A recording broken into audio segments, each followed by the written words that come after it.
Welcome to FMA Talk Live. I'm your host, Dr. Tim, and this is my co-host. Peachy Ties here. Welcome, everyone.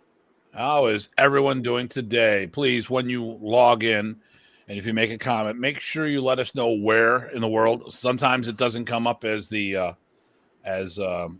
whom is posting. The old Facebook user. We appreciate Facebook user. Oh, yeah, I did the wrong thing. Stances, spaces. There's limited stances. There's only a couple you can do. There you go.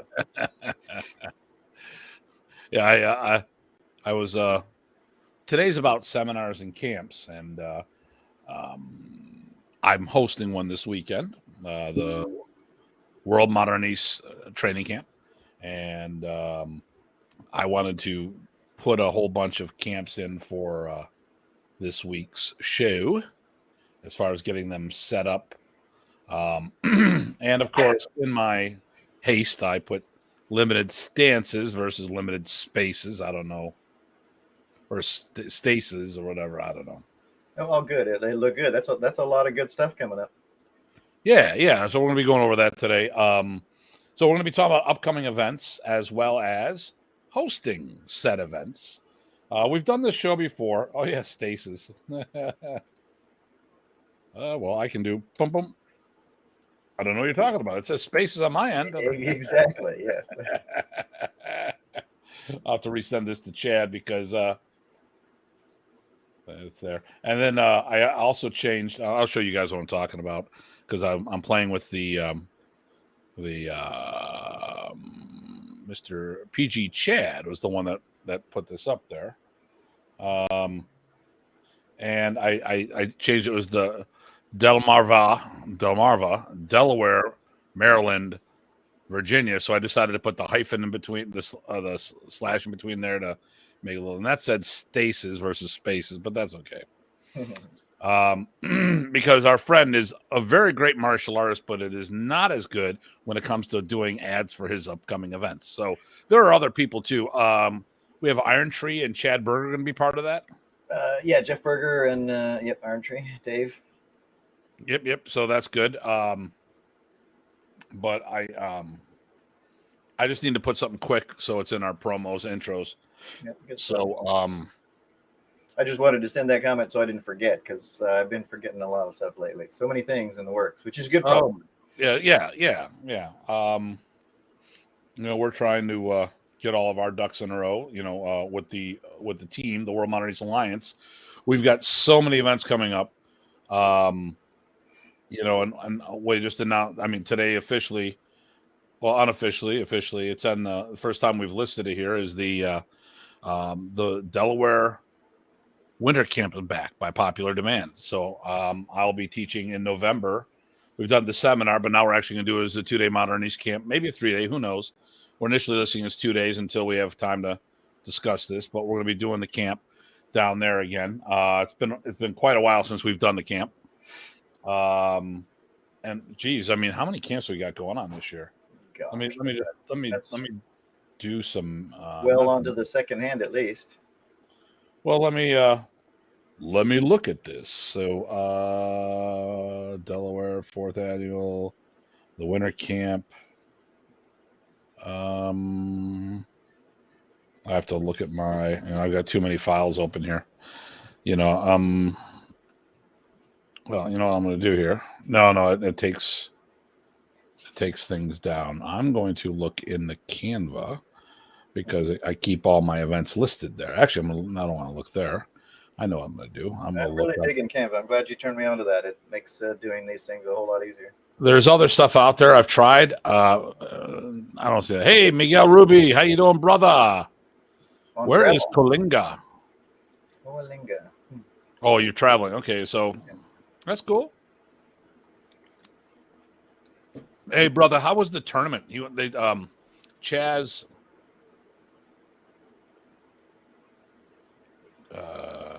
No, I can't even. I've been having one of those days where everyone I've talked to, I forget their dang names. I've done that too many times, especially lately.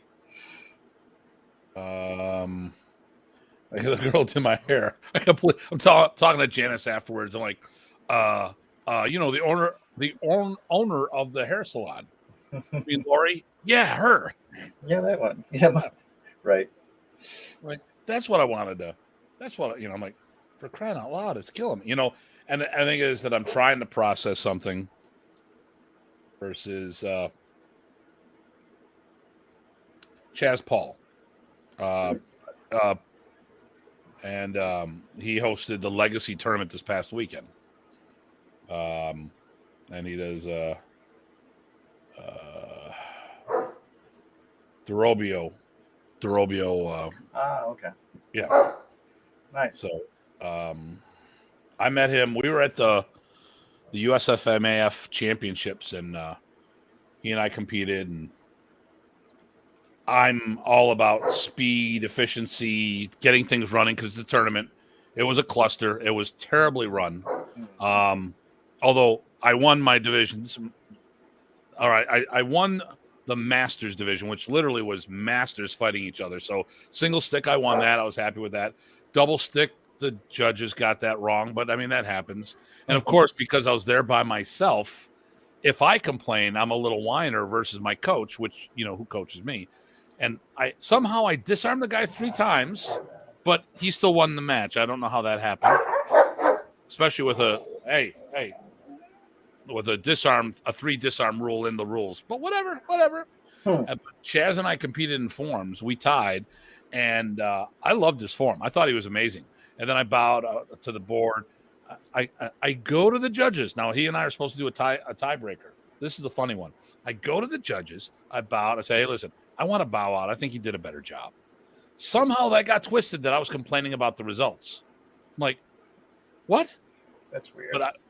But I had guys there from Smack Sticks. They were like, Hartman's bowing out. Then they showed me the video afterwards. I go, maybe we should have redone it.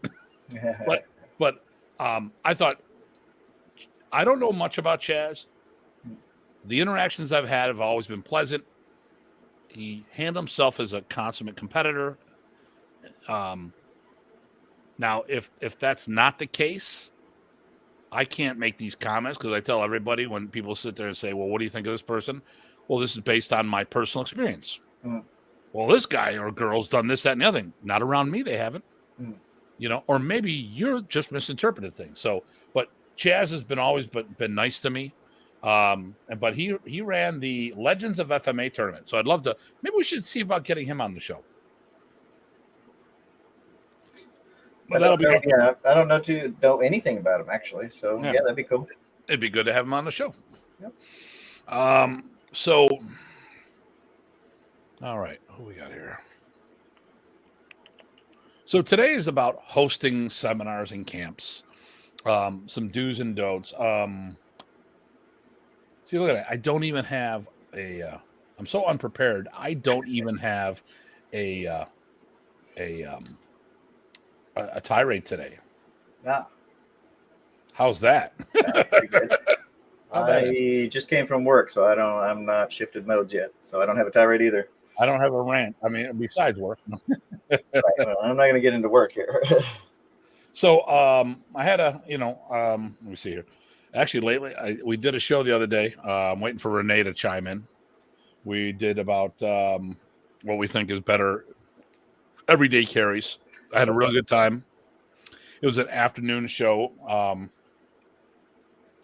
it was great because we all, we have different things, and I think for the most part, Renee and I agree on everything. It's just maybe when we make the comment, we're not as specific enough with the comment. So I go. So when I'm thinking, what's my favorite? I mean, first of all, what's my everyday carry? Right here. I don't. If these are force multipliers, how weak must I be to need the ability to multiply that? I can do it with my hands. I can do it with better technique. I've been carrying a knife since about 10 years old. Not this one, but because we had a farm. I bags of feed, bales of hay. If you're going to carry a tool, make sure you use it on a day-to-day basis. I use my knife almost every day. And some of the stuff I use it for is not cutting either. I've actually trying to get something out of a tire. I use the knife to pull something out. I've used the blade as an extension of my hand to pull something towards me because I just needed 3 inches. That's what she said. But anyways, yeah, I just used mine the other day to pry open one of the legs on a shelving unit I was trying to fix. I know a guy that would a UPS guy that had 2 knives, and one would act as a thing to keep the door open. Yeah, there you go. So if you're going to carry something, make sure it's not pristine. Use it every single day.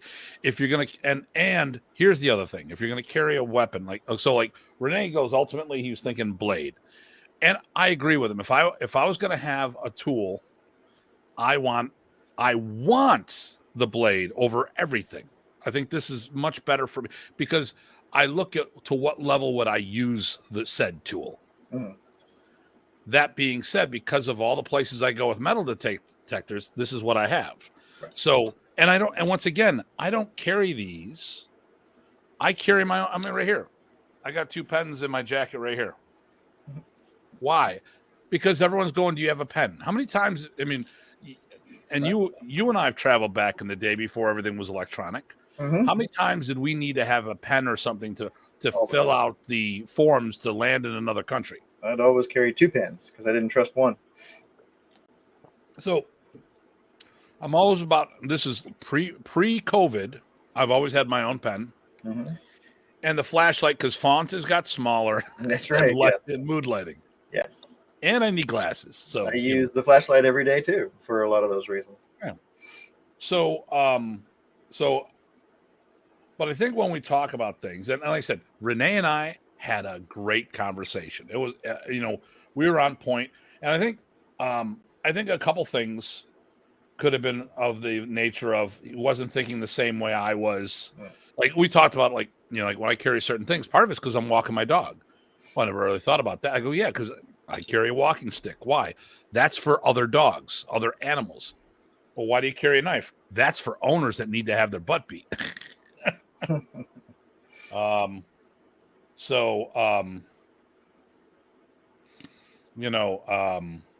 that's just my mindset. So it really wasn't a rant, but I think it was a really good show. And I wouldn't mind talking about that on our show sometime, just in general about, everyday, EDCs and, what we think about them. But I don't think it's something that we have to go running to do. I think you left the most important one off, and this is cheesy, but you know what? I mean, people forget you have to hone and exercise and use in that method your observational skills, your awareness, There you go. That is probably the most important thing I use again on an everyday basis. Yeah, hands down. I mean, okay. These are just different tools that are applied to the craft. Right. So ultimately, you have to use the craft day in, day out. And when I tell you, at the end of the day, what do you say? If your spider senses are telling you something, listen to them. Right. Yes, you're especially as a trained person, you're processing things you don't even realize you're processing. Yeah. I mean, listen, if we have the ability to see every knife in the room in someone's pocket, we definitely have the ability to see people around the room giving us the hairy eyeball. Mm-hmm. or having a unique posture that is not conducive to the area. Mm-hmm. So, and there's only been a couple times, like we talked in the show, that I actually had a knife in my hand ready to go. And the thing here is this: if you do not train how to deploy said tool, whatever that is, a tool locked in your pocket, in your glove compartment, in your trunk, in whatever, is not going to do you anything, And if you're going to use something of this nature, if you're not prepared to take someone's life, don't pull it out in the first place. Because with a knife, it's not the mark of Zorro. Anything you do with that blade can be lethal. And we've had a guest, he didn't say it on the show with us, but we've had a guest on our show who said, oh, well, what do you do with this? Well, I carry a blade. I can just cut their arm and make them drop the weapon. Well, remember this. If you cut deep enough to sever the tendons to cause the hand to open up, which would be your flexors, mm-hmm. You've also cut deep enough to sever their arteries and veins. And if you're not going to be administering first aid to them, there's a chance they may die. Are you prepared to take someone's life? And we always talk about it. Oh yeah, we're martial artists. We'll do this. We'll do that. And how many martial artists have we heard end up having vapor lock when they got jumped? Sure, right. A whole nother beast. And I don't ever want to take anyone's life. As much as I want to punch people in the face, it's not my job to do it. Yep. I don't want to hurt anybody. I said, there's definitely people out there I wouldn't mind hitting them, but All right, Steve, how you doing, sir? Binko, nice. Good to see you again. All right. So let's get into it. Seminars and camps are pretty much the same kind of animal. There is definitely some things that you need to do that if you're gonna host an event, you need to be on point. You need to get things lined up, everything addressed ahead of time, so you know that you're making everyone have a good experience. That's the whole thing. So the advice today is about doing events. Now, I cannot tell you how many events I've hosted. But here's what I'm going to say. In the Filipino martial art world, in the martial art world, I don't know many people who've hosted more events than me. I'm not saying they're not out there. I just don't know them, or I don't realize them, So I've been hosting events. I've been hosting seminars since about 1986 or 7, probably 87. Yeah, 87, because that's when I left John. So from 87 to today. So we're approaching, 30 years? No, 30 plus years. 36, is that right? Yeah, 36 years. So quite a bit. And no matter how much I do, I know I can always be better at it. Sure. There's always something I could have got done. So, Ty, how many of your events have you put together? Just of the ones I've been doing, that's let's see. Just of the spring and fall things, that's 15 right there. 15 right there. Let alone the other stuff. Yes, exactly. Would you say that you're probably in the 30s easily? Oh, easily, yeah.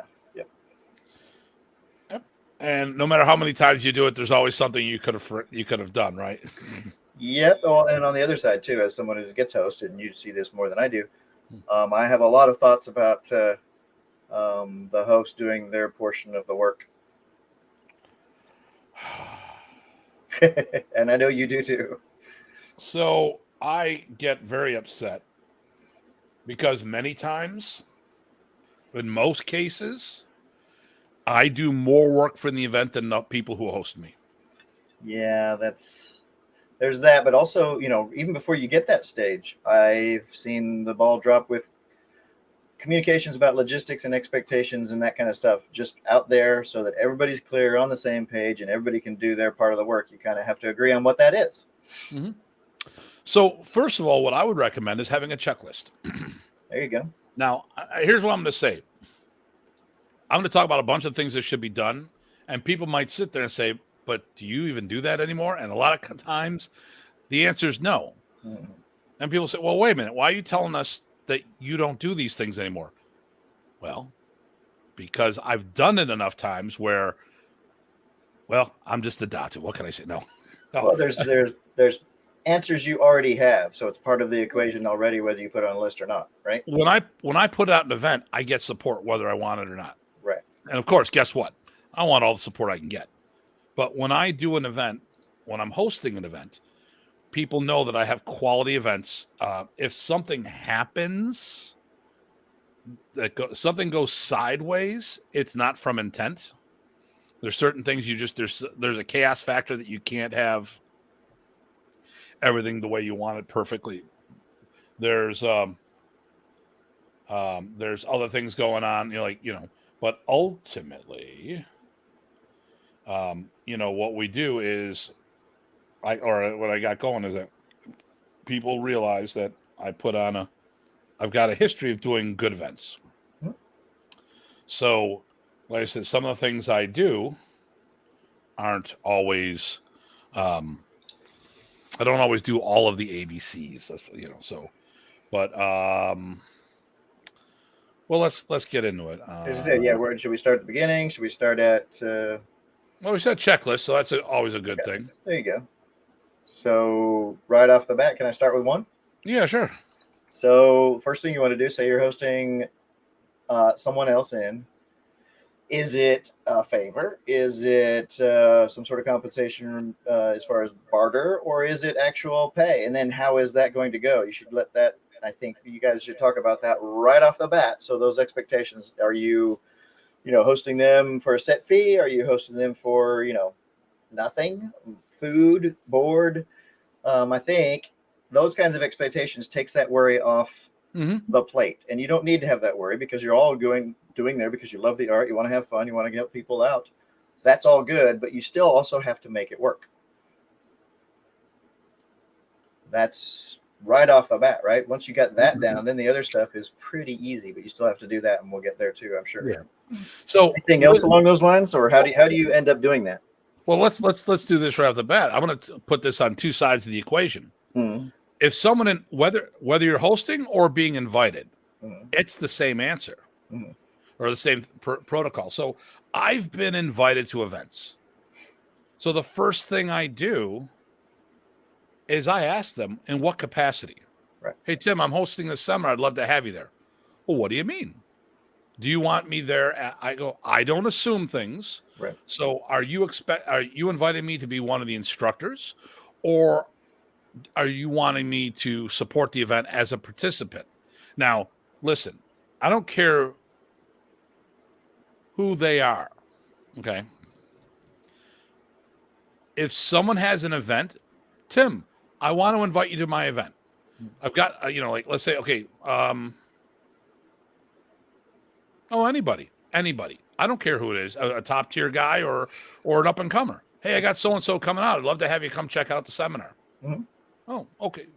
So you want me to come out and participate? Yeah, if you don't mind, or at least just come out and meet the guy. Okay, all right. So there are people that I have no interest in participating in their events, but I do like being invited. Mm-hmm.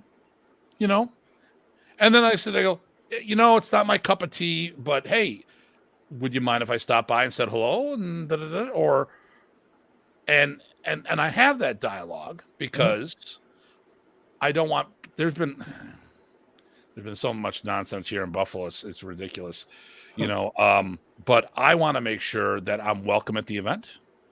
So I mean, right off the bat, okay. So and we've invited somebody up to come to Canada with us, and hey, are you free this weekend? Sure. And then later the person's like, why isn't my name on the flyer? I go, because we didn't invite you to teach. We invited you to hang out with us. So I gave that person the advice from that point on. So when we're doing things and I want to host the seminar, and there's people that have been on the show too that we talked about things. I'm like, okay, if you're in the area and you want to do something, by all means, come out to my club. I'm more than happy to let you use my facility. The thing is, hey, Gary, how you doing? The whole thing is use my facility. Mm-hmm. There's not a lot of people. Well, let me put it this way. I do so many things in my school that I'm very selective of who I've come in and what I'm doing because there's too many events that will cut into each other. Mm-hmm. My problem is I've got a lot of stuff that we like doing, and everybody likes doing the same stuff. Right. And I wish I had a culture where I'd love to host a seminar every month and have a gene pool of people that not only that I had the numbers to do this on a regular basis, because I enjoy hosting seminars. I think it's fun. Mm-hmm. And like seeing, and I like how the energy, it brings different things in, but also have the diversity in the clientele that enough people like different things and it's not all the same thing. Because if everybody does the same event, you're constantly reaching in your pocket for the same thing over and over and over again, and you're going to start losing support because they can't afford it all the time. Yep. there's a sweet spot, and it depends on your setup and context area. Yeah. But so that's some of the stuff I would you gotta when people, like I said, when people ask stuff, I'm up about that. And like you said, if you talk about doing a seminar with somebody, how did you get there? Mm. Okay. So hey Ty, would you mind if I do a workshop at your place? Mhm. Okay. So I come to Ty, I'm taking all the financial responsibility on that. That being said, we need to have this dialogue. Mm-hmm. Or, hey, Ty, if you ever want me to come down and do a workshop for you, let me know. Right. How much different were the verbs or the words? Huge. Those are huge. Different. Well, and actually, I think not necessarily that the words were huge. It's just how I said them too. The implication too. You know, there's only a couple of words that were different, but it made a huge difference in this thing. Right. Just like I said, well, I won't. Going off of other rants, I don't want to go down. So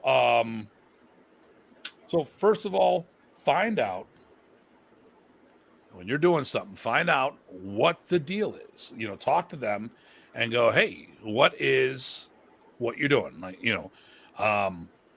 Now, I think, like I said, there's difference between someone offering you an opportunity and you reaching out to somebody to come to your place. Mm-hmm. So I guess that's the first thing. Then once you get the logistics down there, when you need to ask them about transportation, you need to ask about lodging, you need to ask about meals. First of all, I want to talk about meals real quick. Unless you have a serious dietary need, I really don't care about your diets. I don't care if you choose to be vegan because you just choose to be vegan. If you choose to be vegetarian, there should be plenty on a menu for you to tap into. Now, if you've got a severe food allergy, first thing you need to do is talk to the people. Like one of the things I tell people is, and I've owned them all my life. Well, up until a certain point, and I don't own them anymore. I love cats, but I'm allergic to cats now. And we've always had pet cats. Now, Chad has cats. Chad has cats. He's got a lot of cats. Chad does a lot of good stuff because he's doing a lot of the rescue work. That's great. And actually, I wasn't bad at the house. I was surprised. But they also kept them out of the room. And the thing is, I know what I have to do. I can't. Some cats, it's just so much. They just walk in the room and I'm done. Others, I can. As long as I don't touch them, I'm okay. Right. But if I have these kind of problems, I need to share that with the host because it's unfair to put them. I know somebody who showed up and at the event when it came time for food, dropped on them that they have a vegan diet. Well, this person, there was no vegan restaurants in the area. And like, you can't just tell me that day, Yeah, no, that's cool. But I actually think it goes both ways. One of the things, at least on the host side, I would say is that remember the person you're hosting is not you, right? And they're not used to maybe your area, all the things that you might take for granted as knowing. So you need to reach out and make sure that you understand what they need and they understand what they can expect. So again, it's all about communication. Both of these things that we just already talked about, it's all about open communication, working together as a team, making sure you both arrive at the expectations and solutions. What's the point of hosting the seminar? And to me, to make sure that the participants feel that they had a good day. Sure. Although I have to admit, sometimes you host somebody because you want to train with them and it's a way to get them there. Yeah. Well, listen, when I host an event, a lot of time it's for my training. Sure. It's cheaper for me to host you than it is for me to go to you. Sure. So I'm in Buffalo. I want to train with someone in California. I got to fly out there, and the airfares are huge right now. That's like $800. Then I got to get a hotel room. That's going to probably be another $500-$600, depending on what's there. Meals, rental car. So I could end up spending a couple K, and I haven't done one bit of training. Right. But I could fly you out to my place, put you in my house, which I have nice guest rooms, which you've stayed at a bunch of times. Yep. But if people aren't down with that, I can put them in a hotel. I don't need a rental car because I have my car. Mm-hmm. And then from there, I can run all my classes. I don't have to shut my business down. I can still make money while getting that training. Right. And the person that you flew out gets some exposure in maybe a new area, but certainly, more overall in a commercial sense. Hey, Matt. Hey, Matt. So it's a win-win, really. It's a win-win. So now, first of all, when I host events, mine are profitable on multiple levels. One of which is the enrichment of my martial art experience by bringing people out to have skill sets taught to me that I don't have done. Now, I don't run the event to make money. My goal is that I open up the event and hopefully it will defer my expenses. Now people said, well, listen, you might have to pay $2,000 and your students only pay $75. Is that fair? Well, it's $75 per person. Great. Okay. And that's $75 less per person that I had to spend because I chose to bring the person in here. This person just chose to attend for the day. Right. So if I get 10 people, that's $750 off my bill. And we're doing pretty good, Matt. As usual. Hope you're doing well too. Yep. Are there some people there? I can't see the totals. So it's smaller. We got 11 on today. It may not be a topic that's as popular or. Well, not everybody hosts, but the other side of the coin is you still should be paying attention if you're going to be hosted one day. And a lot of people, over time, you'd probably be surprised. You will occasionally get the circumstance where you will be asked to do something. So this still applies. And there's a lot of stuff that we can do for free that we, the being hosted, can nudge the event. Yep. And actually should be, because everybody part of the event should be a cheerleader. Absolutely. Because the more people, and this is why, and unfortunately, this is why I do end up doing more than the hosts do in many ways. Well, did we discuss the logistics enough? Because I do want to get into what you're talking about. But okay, yeah. Well, let's go there. So first of all, secure a venue. Yep. Now you got to feel out the logistics of the venue. You also need to look at insurance along with that. Yes. I use Francis L. Dean and Associates. They do a great job. They're not sponsoring me, but I have had someone allegedly had their arm broken in one of my classes, which is funny because they never mentioned anything to me. Actually, it was the BJJ class that we had running at the time. And then my insurance company is all sounded very fishy. My insurance company wanted to go after the guy or was going to put a private detective on the guy. And when it came time to do the deposition, they refused to give my insurance company access to him, which is illegal. So it got thrown out of court. It was like, nope. It didn't even make it to court. Wow. So these guys will protect you, providing you're on the right side here.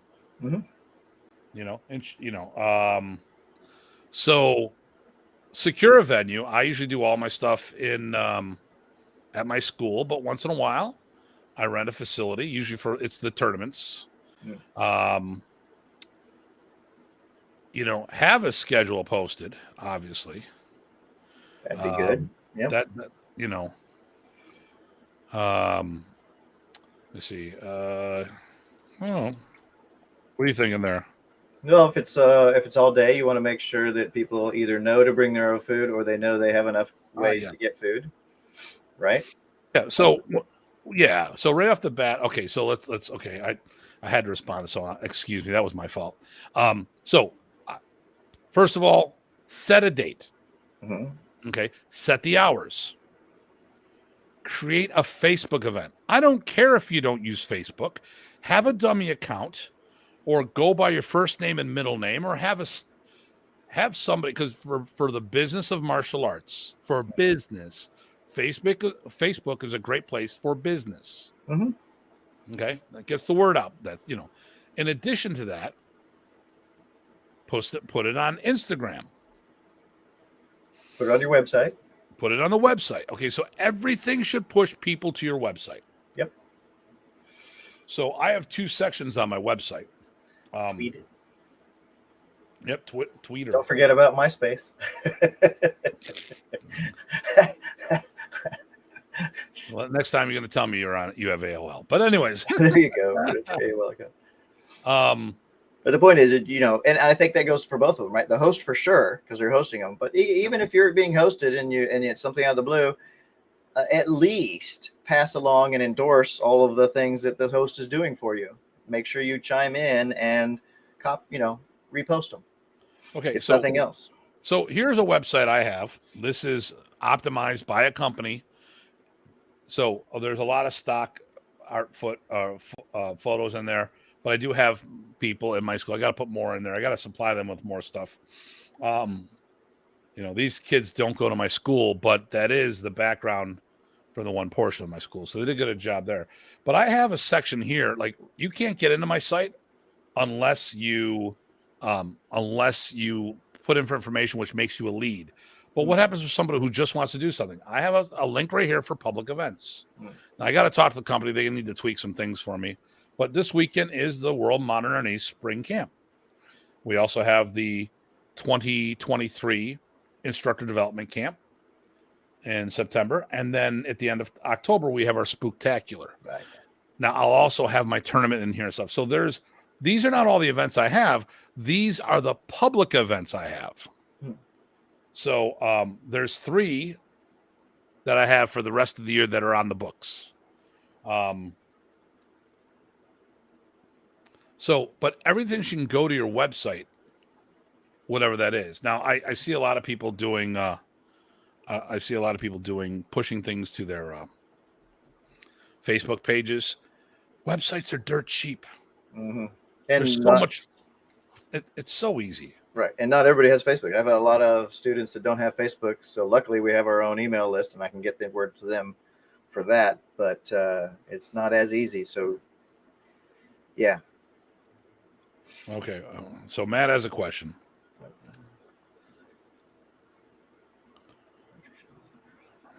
Great. He's the new pizza for today. Try your ear. It might work. There you go. You can make money with merchandise on the event, like shirts and other items. So, yes and no. Right. Okay. So here's the problem when you do T-shirts. To make it worth your while, you need to do no less than 4 dozen. I know people like, okay, so I have a company I deal with locally. Al Ross, they're good guys. I deal with different companies over the years, and certain companies specialize in certain things. So I have multiple vendors for multiple things. So I deal with these guys. I've been dealing with these guys since the 80s. So they had shirts back in the 80s? Yes, they did. Yes. Oh wow. Okay. Along with dial-up. There you go. So they'll go there and they'll say, "Hey, listen, like they'll have a family you want to order a dozen T-shirts, okay? But if you order 2 dozen shirts, it's the same price in many cases, or hardly any different. Right. The problem here, to get a T-shirt at a decent price, you really need to do 4 dozen. Mm-hmm. Sometimes 60, that's 48 up to 60, or 100 shirts. T-shirts. Okay, I don't do T-shirts for events. I do T-shirts that I sell all year round. So I've got so at a camp we've got that new T-shirt which has well, I'm not gonna do the thing. I'll just show it to you. I'll make it simple. I think T-shirts for events are for really big camps, one-offs, for maybe tours, right? Special tours. You guys did that for that. That works out good. It's really tough to make T-shirts for singular events. If you're doing it on your own. If you're doing it on your own, yes. Chris LaCava somehow gets people to sponsor him. I don't know why, but he does. Good for him. Yeah. You know, but I fortunately, the people that sponsor him probably don't listen to this show, and they don't understand the reach or limited reach he has, and probably not making it worth their while. But they don't know. They don't know. So right here, this is our hoodie and tee. So this is the Praces Arnis. It says Praces Arnis here. Pop. There's the hoodie. The t-shirt's the same thing. It's got the WMA logo on the front. So that's Ryan and I, one of my black belts. Okay. So I will sell merchandise, but generally I find I don't have branded merchandise for said events because a lot of times you don't have the numbers to make it worthwhile. It is tough. There was a time where it was a little more doable, but that's not now. Yeah, seminars. I mean, listen. I mean, I don't know what it's going to be this weekend for Grandmaster Bobby, but the last camp he did in Canada had about 20 people. That's nothing. Right. Now, how much merchandise are you selling? Now, granted, he's doing an intensive, and he can make it worth his while doing that event. But it's not enough numbers to do merchandising for just that event, unless you have something that is, like you said, it's a tour. So like those t-shirts, this is my shirt and hoodie of the year. Some of the shirts and stuff I retire. Others I just reprint. You know, like we do the our official t-shirt for the uniform. Well, I like that model of a one for the year at a time because it's a little scalable, or a little more room for challenges and things that aren't expected, and you can do a reasonable size run. So it's a way to amortize across the year. Oh, I do 4 dozen, 5 dozen. Okay, boom, done. Those I can sell.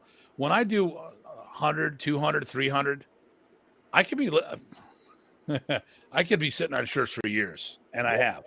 Yep. And that's okay to put it in the a lot of sunk costs, though. You know, and the thing here is it takes up so, like, you know, I watch all these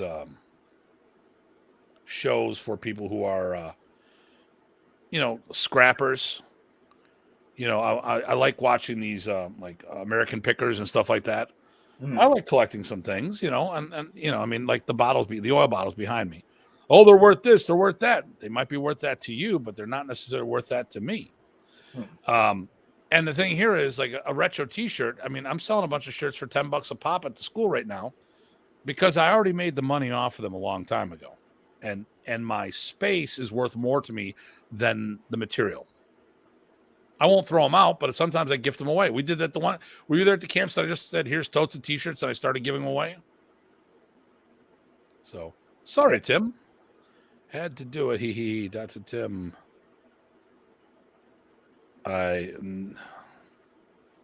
No clue. Any idea there? Backwards, it looks like.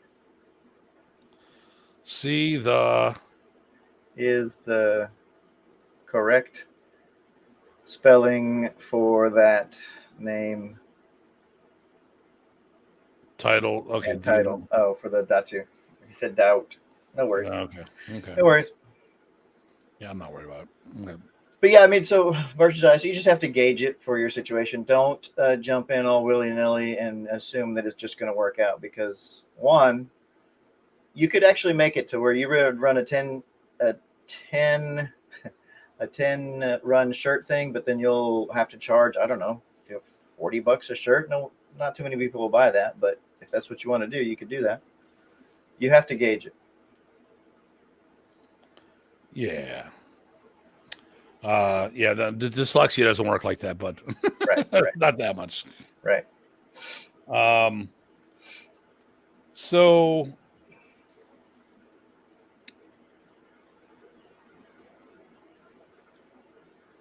we get the location. Okay, we get our location.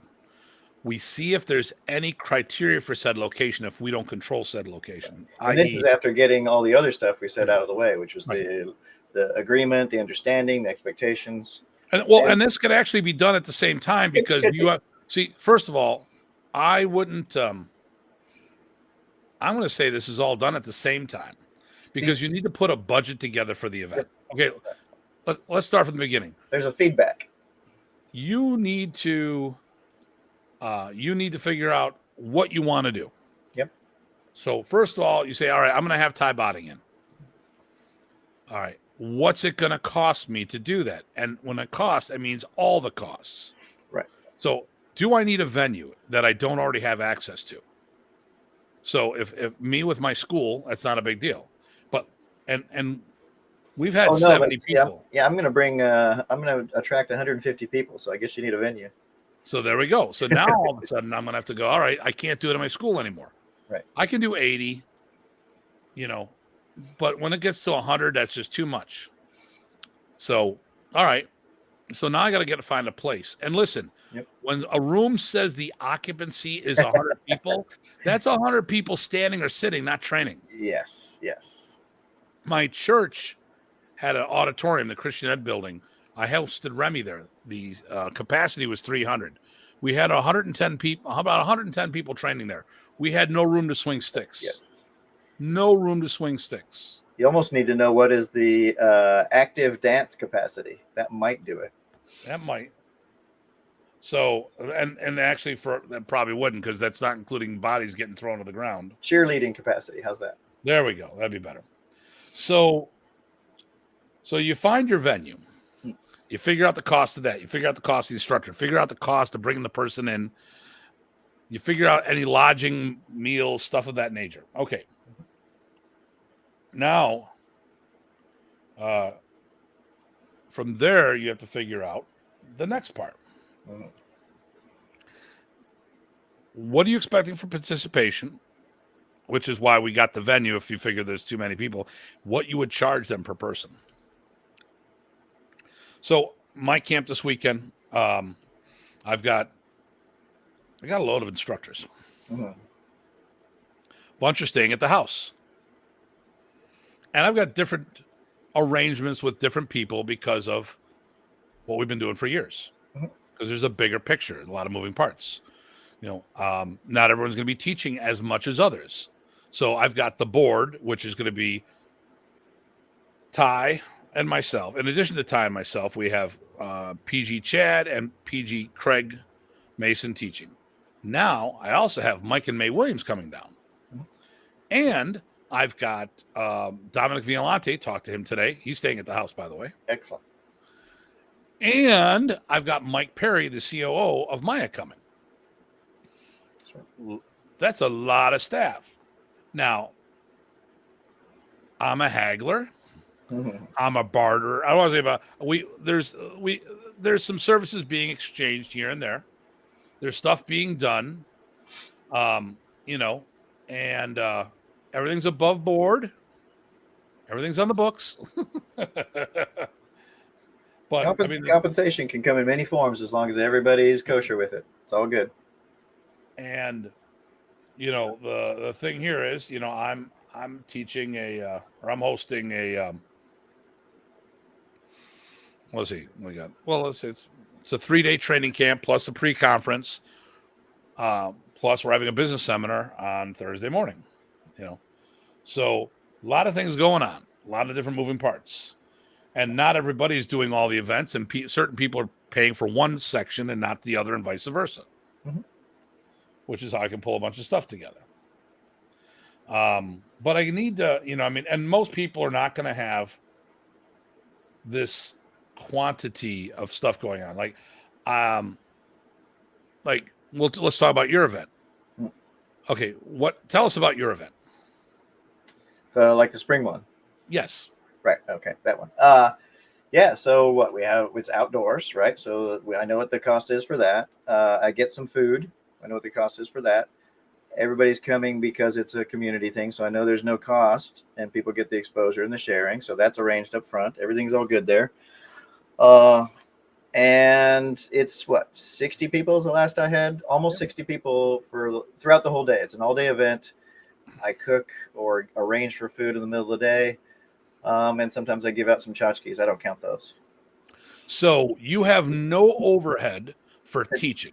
No overhead for teaching. A little bit for the venue. Everyone donates their time, including me, who I drove all the way down there, Holy Saturday. You know, that's Easter weekend, Easter Saturday. I went down, Janice and I went down there. It was nice. Did a bunch of sightseeing on the way down. Cool. Got there, went out, did the seminar, had a good time. Leg was jacking me up, so that was kind of messed up, but I'm in better. My heel's a lot better. Now it's just the knee still, but we all had a good time. Mhm. Your overhead was the shelter Mm-hmm. and food. Yeah, and a little bit of plates and the stuff that goes with Yeah, food and food related. Food That's related. Yep. So because you're trying to do a community event, that's a nice retention event for everybody in there in the community. Yeah. What I would like to see, and hopefully some of them are going to hear this, is if people make an attempt to bring students with them. Yes. It's rough for me. I wish I could bring people down. It is tough. Because it's a 6-7 hour drive, I had half my students there. There you go. But I got people from Kick Connection to show up. Yes, that's right. So I'm always recruiting new contact. And actually that was really good because over the years, especially the last few years, we got new people that I didn't even know about were in the area. And that's unfortunate, but it's worth it because now we're on the good side of that. We're catching these people, they're invited, and it becomes more of the community event, even more so than it has been. Anyway, so I'm still excited about it. It still works out really well. And I'm still thankful for our local FMA community. It's really awesome. And the funny thing with that one, now they didn't bring it. It was just the two of them that showed up. Right. They were checking us out. They were checking us out because I actually talked to them. I go, hey, too bad more people. I go, no, we don't. We are doing recon. Sure. And next event, we're coming. Because they've gone to events that went sideways. They weren't what they expected. They weren't what they were advertised to be. Happens. Yep. And it is what it is. Yep. I mean, not a big deal. I mean, some people's levels of expectation. So I tell everybody, I am a snob when it comes to what we do. Sure. I am in the martial art industry, the business industry, in addition to teaching. And so when I'm out and about, when I see all these schools and then I see someone, I got a martial arts school. You do? Where is it? Oh, it's in my garage. Right. That's not a school. That's a training group. But then they got all offended. I'm like, dude, I thought that way. It's different, Mm-hmm. We need to put a professional foot forward. So, so I know, I put a good seminar on. Like, now, let's talk about Chad Bailey. Mm-hmm. He does an event like yours, mm-hmm. except it's 2 days. Right. Oh, so he does the same kind of thing, no overhead. It's for community, that kind of good stuff. I don't know if there's a fee with it. It's and my initial thing was this is a big camp until I started doing my research, and it's just a whole bunch of clubs pulling together, and I thought it was his camp, like as in his camp. I'm like, wow, he's got a lot of people. Then I looked around, I'm like, no, he doesn't have a lot of people there. No, he doesn't have a lot of his people there. I gotcha. Well, it's still cool, but yeah. Well, like your event, you had 60 people. Okay. Those aren't your 60 people. No. Those are your network pulling together 60 people. Yep. Which is, and I'm just putting things in the proper context so we can all have something. So we're all on the same page. It's not an issue of trying to put people down or anything of that nature. Just sometimes people get things twisted. Like a one-day seminar is not a camp, it's a seminar. A 2-day event isn't necessarily a camp, or it could be a seminar too. Mm-hmm. What is it? Is it time for a show with all the Datus? It's time to do one, yeah. It's time. Okay. We tried. One of them have turned us down. Well, actually, I only went for I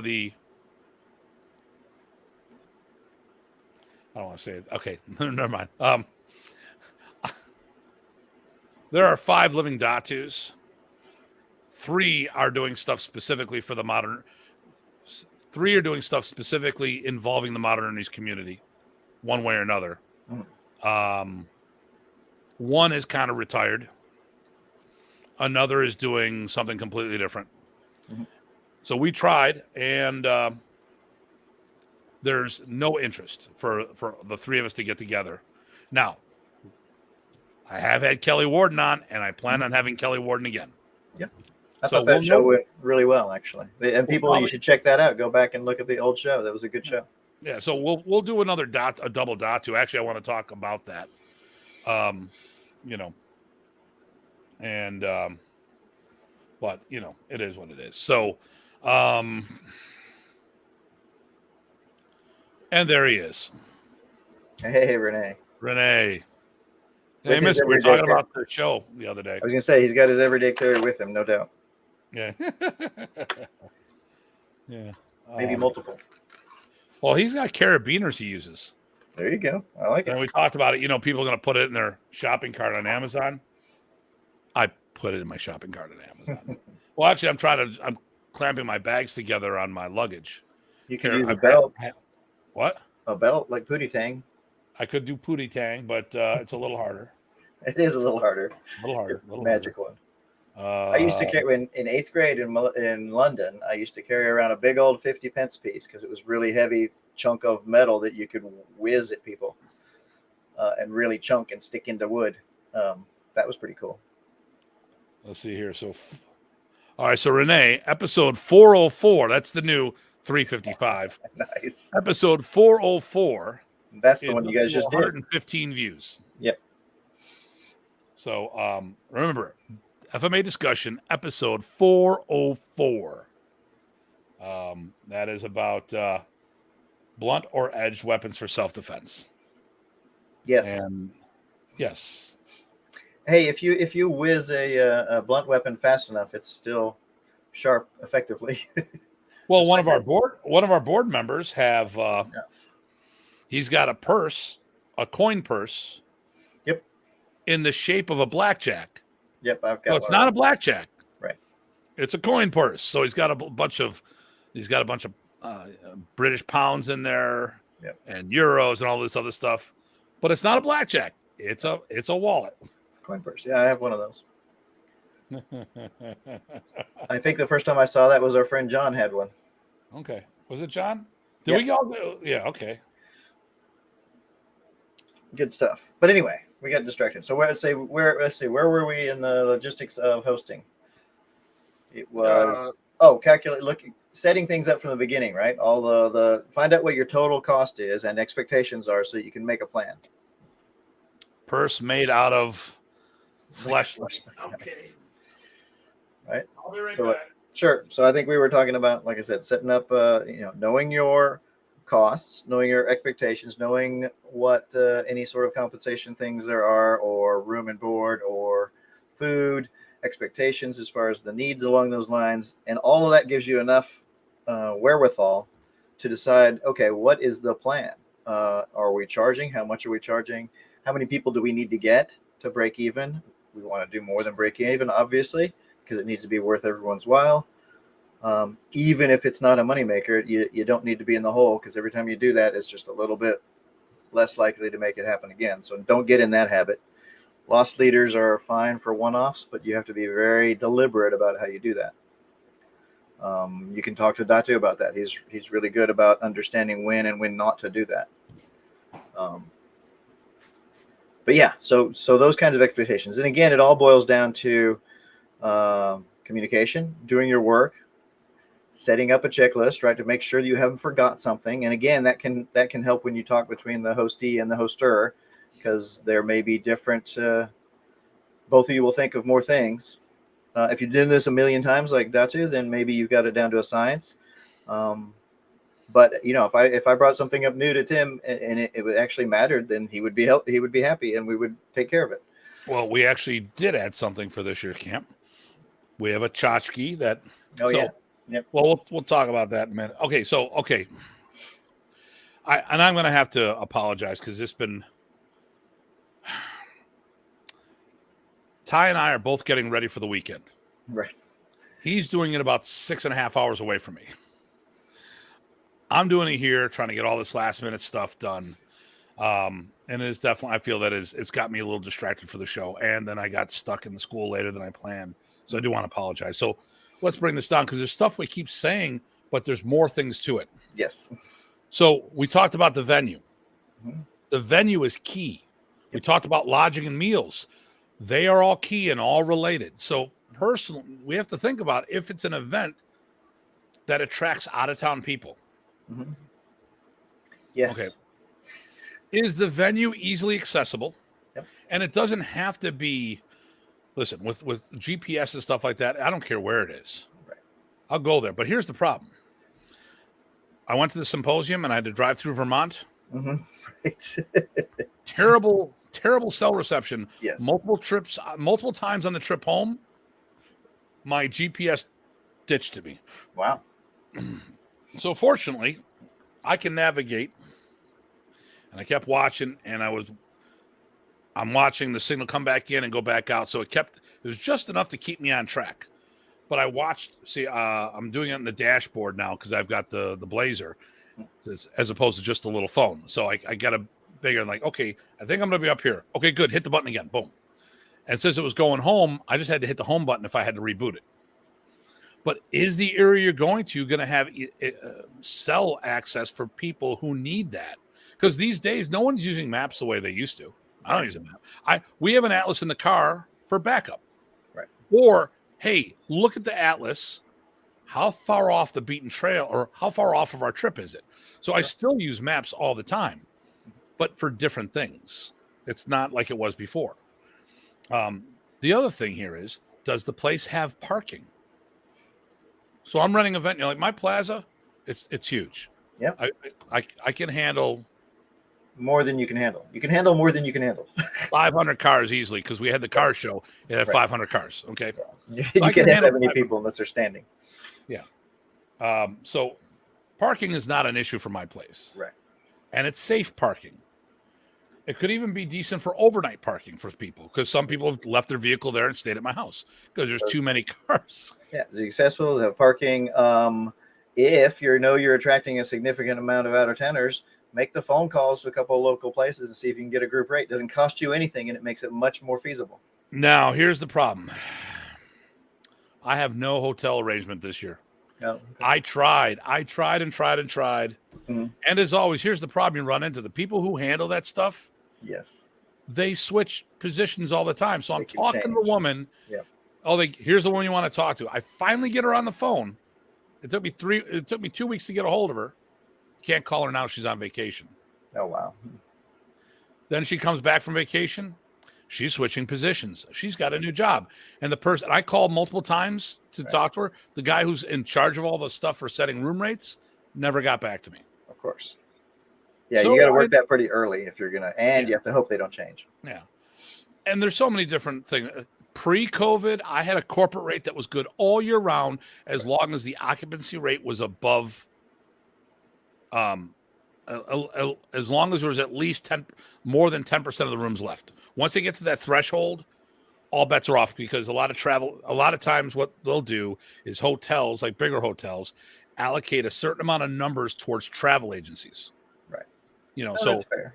And so they can't do stuff. But now the thing here is I can book from Orbitz right in their lobby and I might get a better price, but when you book through Orbitz, you don't get your points from the hotel. So the whole idea is if you book through there, I went with Choice Hotels for like a Days Inn or something like that down in Florida. The one time I booked through an app like Orbitz, I didn't get the points because I used it through Orbitz. Yeah. If I would have booked directly from them, it would have been a little more, but I would have gotten all my points. Right. Actually, the first time we went to North Carolina, that was a Choice Hotel. Oh, okay. Yeah. So I did the room there and then, we went from there. So these are little things that if you're traveling a lot, you want to consider all this stuff. But the thing here is we couldn't. Okay. So I can't get a deal on the hotels right now. Okay. All right. Because post-COVID, they're trying to make up for all the time. And then now I'm in Buffalo. Oh my God. Anything that's near a football game, forget it. The rooms, Right. they will get $300 a night for my rooms. Wow. Well, You know? but like I said, the point is you make the effort and at least try to do that and see what you can get. If you can't, at least you tried. Yeah. Same thing with food availability, Well, right? there's the other thing. We've been to places where it's really hard to get food unless you get lucky, just because of distance. Well, and that's the thing I want to talk about. So first of all, I don't mind traveling for a hotel. Sure. But if there's going to be a meal break and food is not convenient, like, so I don't know. I have to follow up tomorrow if I can remember this. I'm actually going to do it right now while we're speaking. We may have a food truck on Saturday. Oh, nice. Depending on what it is, but yeah, that's cool. A lot of times those are really good. Yeah. Sometimes they're overpriced. Yeah. Well, you know, the thing is, I went to in the Columbus area and they give me these little tacos. I'm like, how much are these? I'm like, dude, Mighty Taco is like, what you're charging for these 3 is twice what I'd buy for one big one. That's Giant one. Yes. Mighty Taco is good though. For what it is. Yeah. For what it is, yeah. I mean, so those logistics are important. I think, let's see, we covered venue, availability, access, parking, food, rates, special rates. Oh, are you doing a thing where making it easy for people to bring their students? It's like instructors gets a rate when they bring 72,000 students, something like that. So you might want to plan for that. There we go. So I'm going to talk about my Buffalo Niagara Martial Arts Festival. So I just did that. We haven't done it since COVID. So it was number 4. We had over 50 participants, not instructors, participants. Nice. Okay. Same day as Saratoga. Saratoga had the same amount of people, but it was kind of last minute, you know. Each instructor got a rebate for every person they brought. I said, okay, this is what it's going to be. I'm not paying you a set fee. I will give you X amount of dollars. So it was $40 in advance. So everyone got a $20 rebate. Now, if they paid late, they still got that $20 rebate. I wasn't bumping the rebate up. Now, this next one's going to be a 2-day event. You can do Friday night or Saturday only. Or you can do both together. And what I'm going to do is a sliding scale. What I'm going to do is say, let's say you bring 5 people. It's like a $30 rebate. Or maybe you're like, no, you get $30 rebate. You get 10 or more, it goes up to $50 rebate. Oh, wow. So the event's going to be like $99. Right. You know, so it'd be like $45 for Saturday night, $75 Friday night. Friday night's $45, $75 for Saturday. If you do the 2 together, I'm going to do $99 as the early rate. You bring me 10 or more people, I'm going to give you a $50 rebate for the weekend. You bring 10 people, that's $500 in your pocket. Wow. Yep. Now, they're all teaching. All these guys are teaching. Right. Now, someone brings a student who is unaffiliated, I do a rebate program for them as well. But I do it more towards credit for them. I say, hey, you bring 4 people, the 5th person goes free. Yeah. You know, you can share the love, or you can keep that for yourself. There you go. You know, but I mean, there, you know, but like if someone brings a bunch of people, like when I hardly paid for Remy seminars at all because I always came with people. Or when I would host, I would reach out to these instructors and say, listen, from one host to another, I want to invite you as my guest. Oh, Tim, and you know what? And feel free to come to my event as well.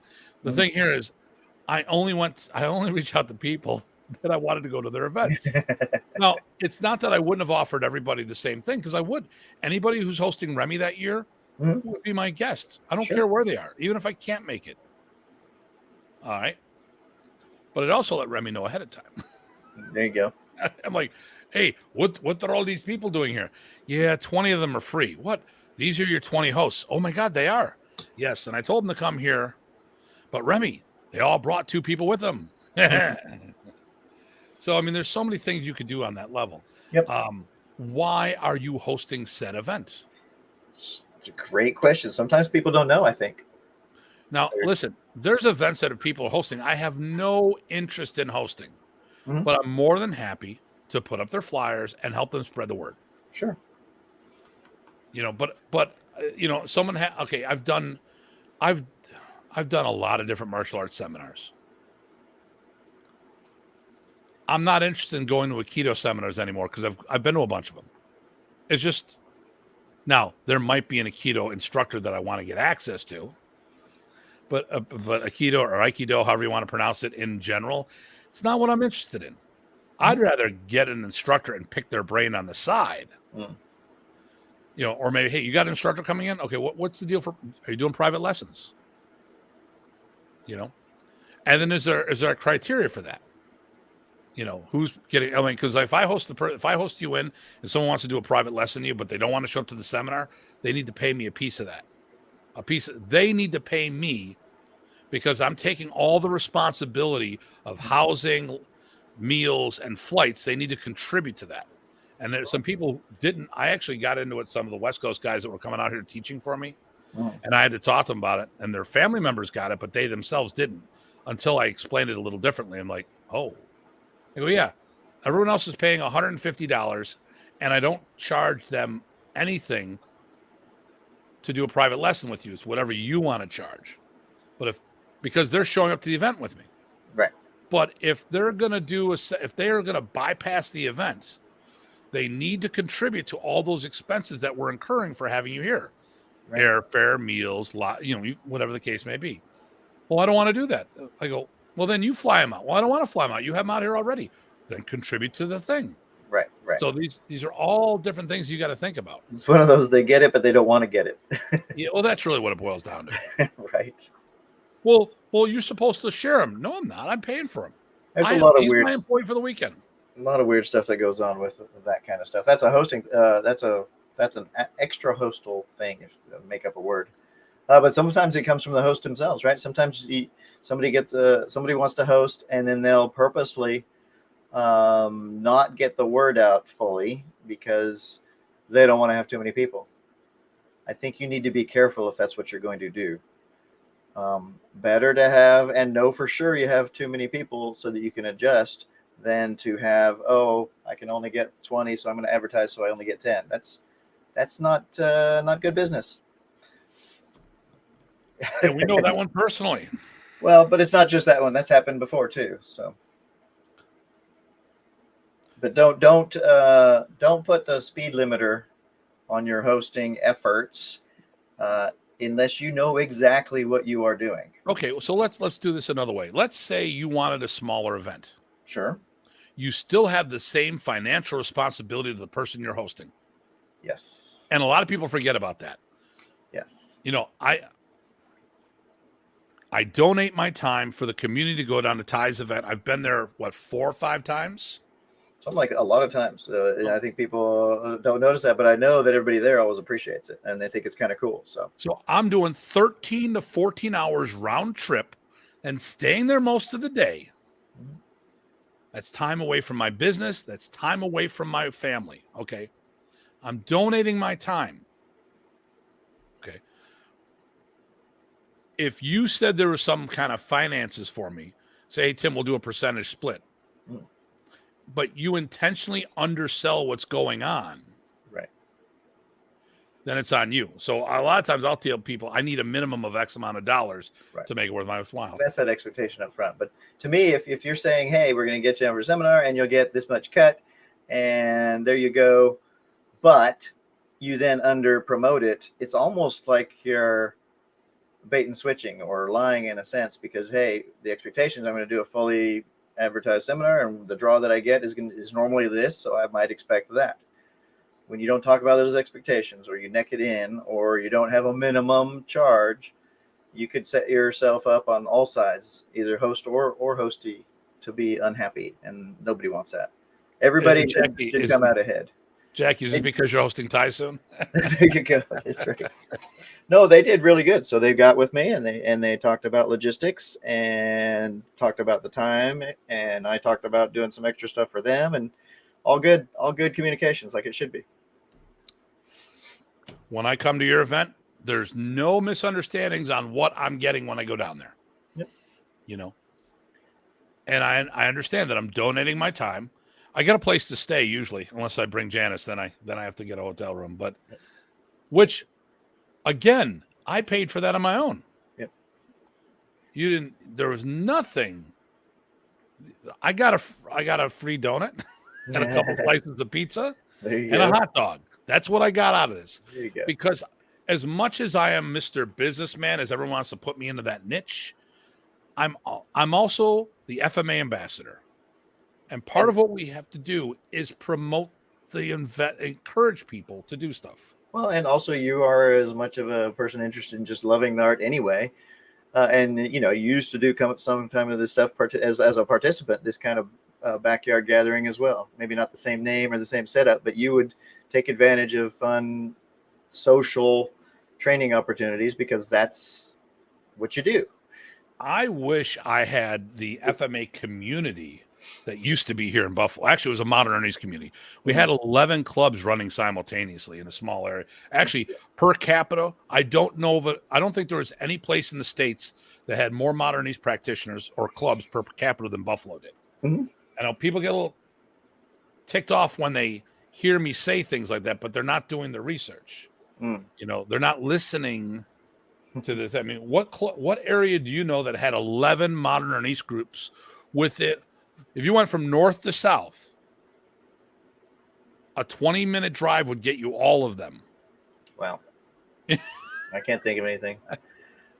Maybe the closest behind would be several in Michigan, but it's over more space, but it's still also half as many at most, something like that. I'm guessing because I don't know for sure.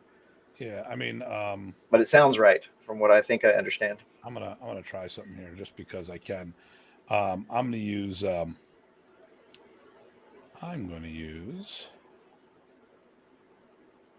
Okay, all right. I'm doing this. Think about this. 11 clubs in like a 10-mile diameter. That's crazy. Because I'm looking at, I'm using Facebook Marketplace maps. You know how you can dial in and out? Yep. I from where I'm at, I'm putting in a 5-mile radius of my location. That would probably cover the whole area.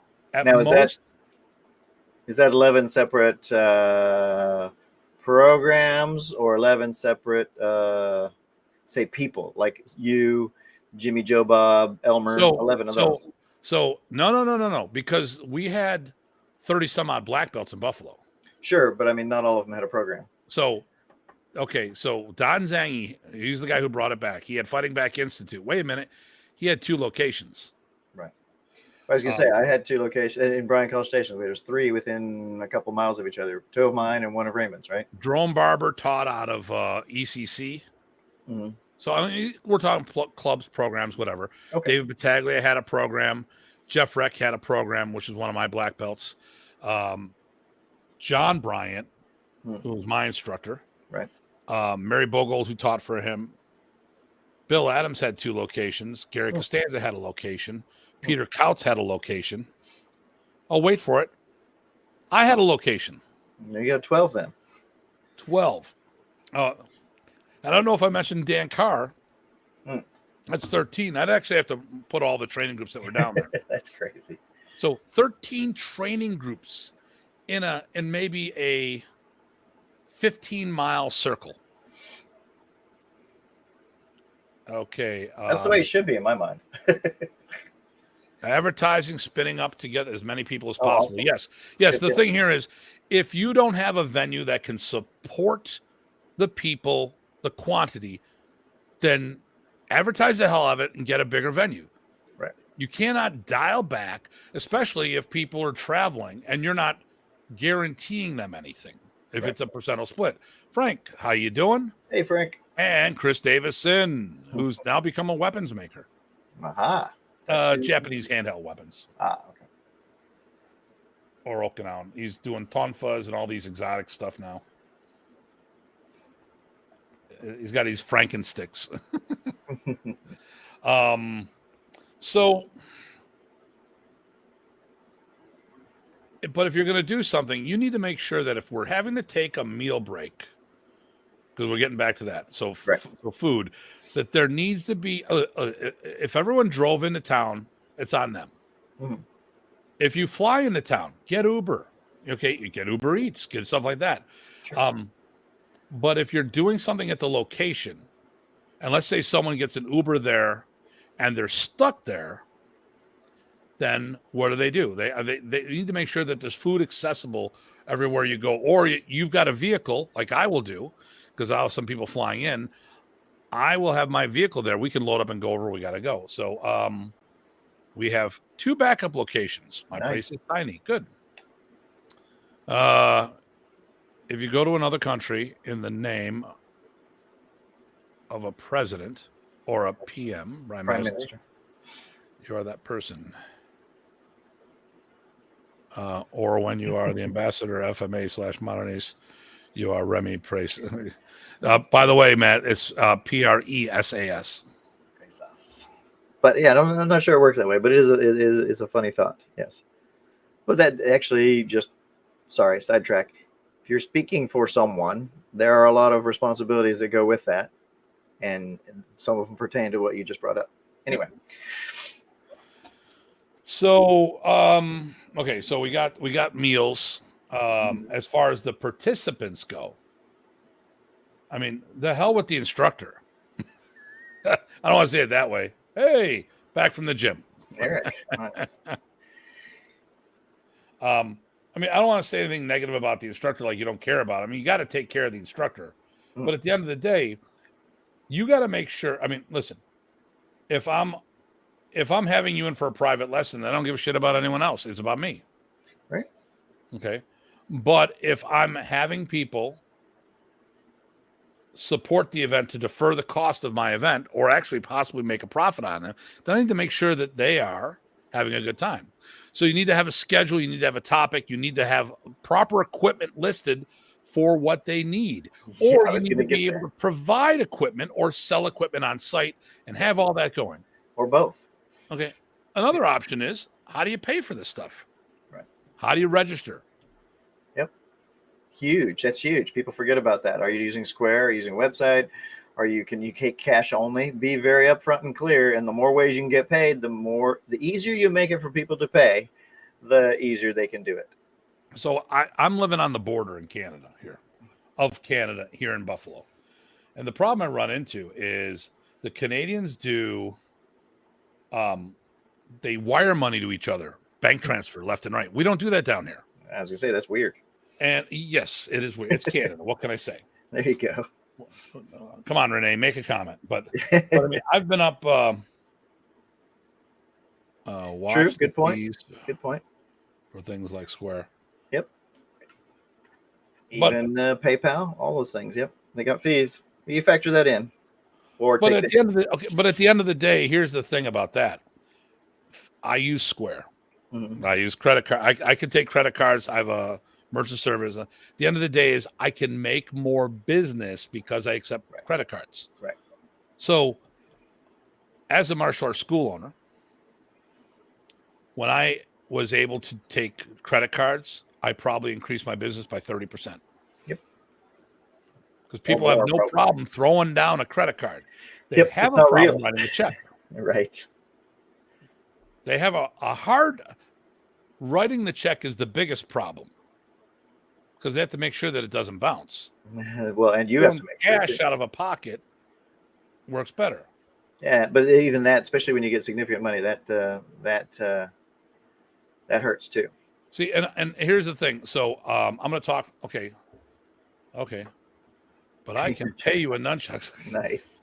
And if they're good ones, I might take you up on that because then I can resell them. Oh, there you go. There you see. I can always, Okay. Now let's talk about this. I'm going to use Jackie's one here. So I'm not a bill collector. Okay. Now a seminar is different than everyday type stuff. Mm. But when I have my students go to me, I need all this stuff, put it on the card on file. Mm-hmm. Okay. When I do monthly tuition, I don't charge people monthly tuition. They're on reoccurring billing or it's paid in full. Now I have 4 payment options. Now I say, well, what's this have to do with the seminar? Well, we're going to talk about it in a minute. The thing here is this: if you have you figure it, when someone pays you money, it probably is about 5 minutes to deal with them, because you just don't take the money and walk away. You talk to them. Right. You got to write a receipt or you got to enter it in somewhere. Mm-hmm. Okay. So if you have 100 students, that's 500 minutes. Yep. A month. That's... Okay. So how much time is 500 minutes? Well, let's say it's 600 minutes. There you go. Make it simple. That's 10 hours a month. Then I'm not doing my job as a martial artist. I'm doing 10 hours a month as a bill collector. Yep. I don't want to be a bill collector. I want to put as much time and effort into my students as possible. Right. And that's where those fees sometimes, are not that bad. And the fees are negligible.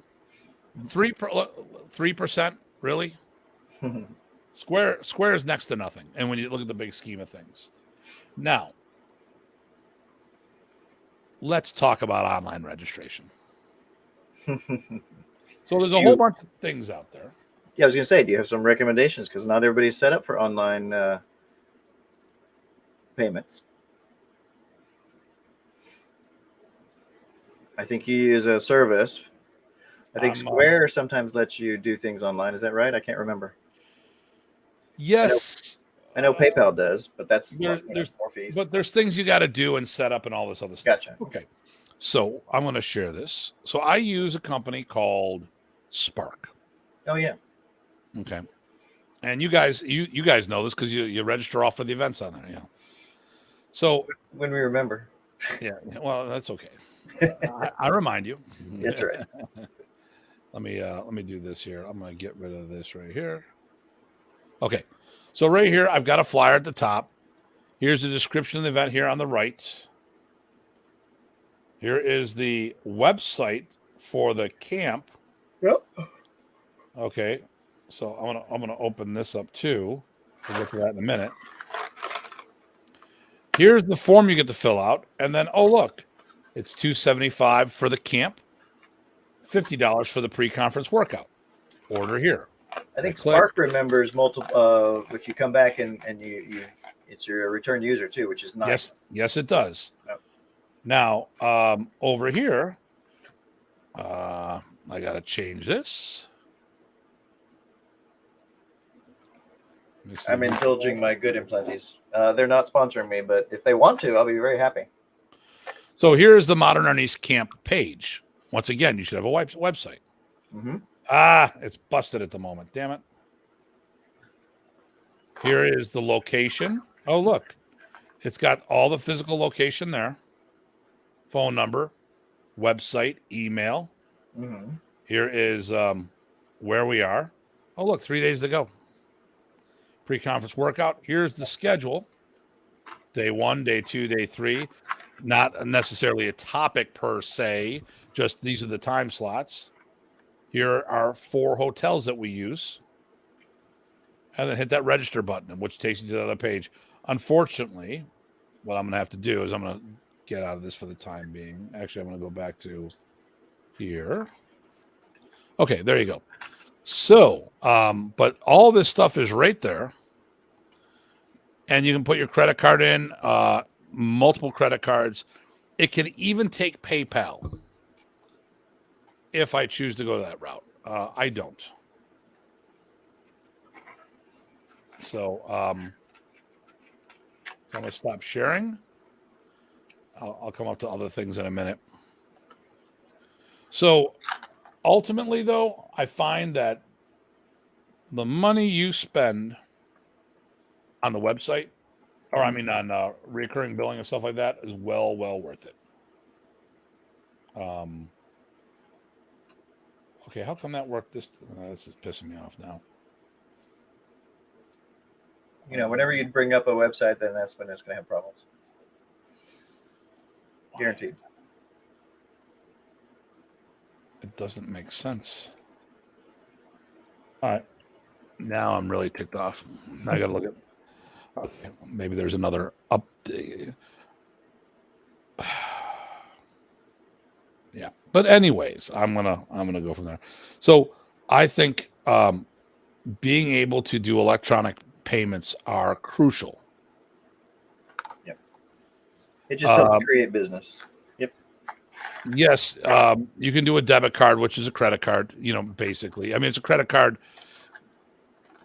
It is a card that is attached to your bank. It's a bank card that acts as a credit card, Right. as long as it has the like Visa logo or something along those lines on there. But still, but there's fees on that. It's not just taken right out. That's why people prefer cash because, well, there's two things that people do. One, there's no not tax. There's no interest on it. Right.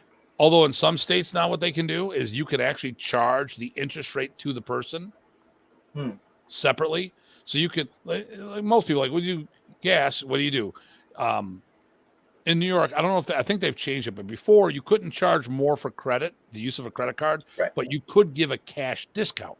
Yes, that was widespread. I'm not sure what the rules are now. Now in some of the states, and I'm not sure if New York is one of them now. Yeah, looking forward to seeing you, Darren.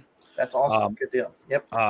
What they can do is they can actually charge the same rate, and then what they do is there's a little thing in there that says that the client has to pay, or the purchaser is responsible for the interest. So instead of taking it out of your fee, taking the fee out of that, they add it on top of which separately, which I'm like it just pass it on to the consumer, which is ultimately what happens anyway. Sometimes it takes time, like in terms of raised rates and stuff.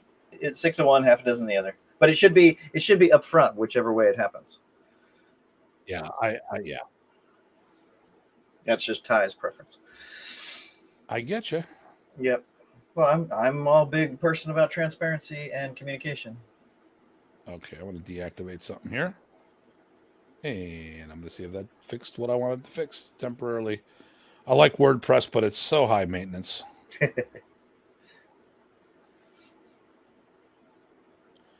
Why is that broken there?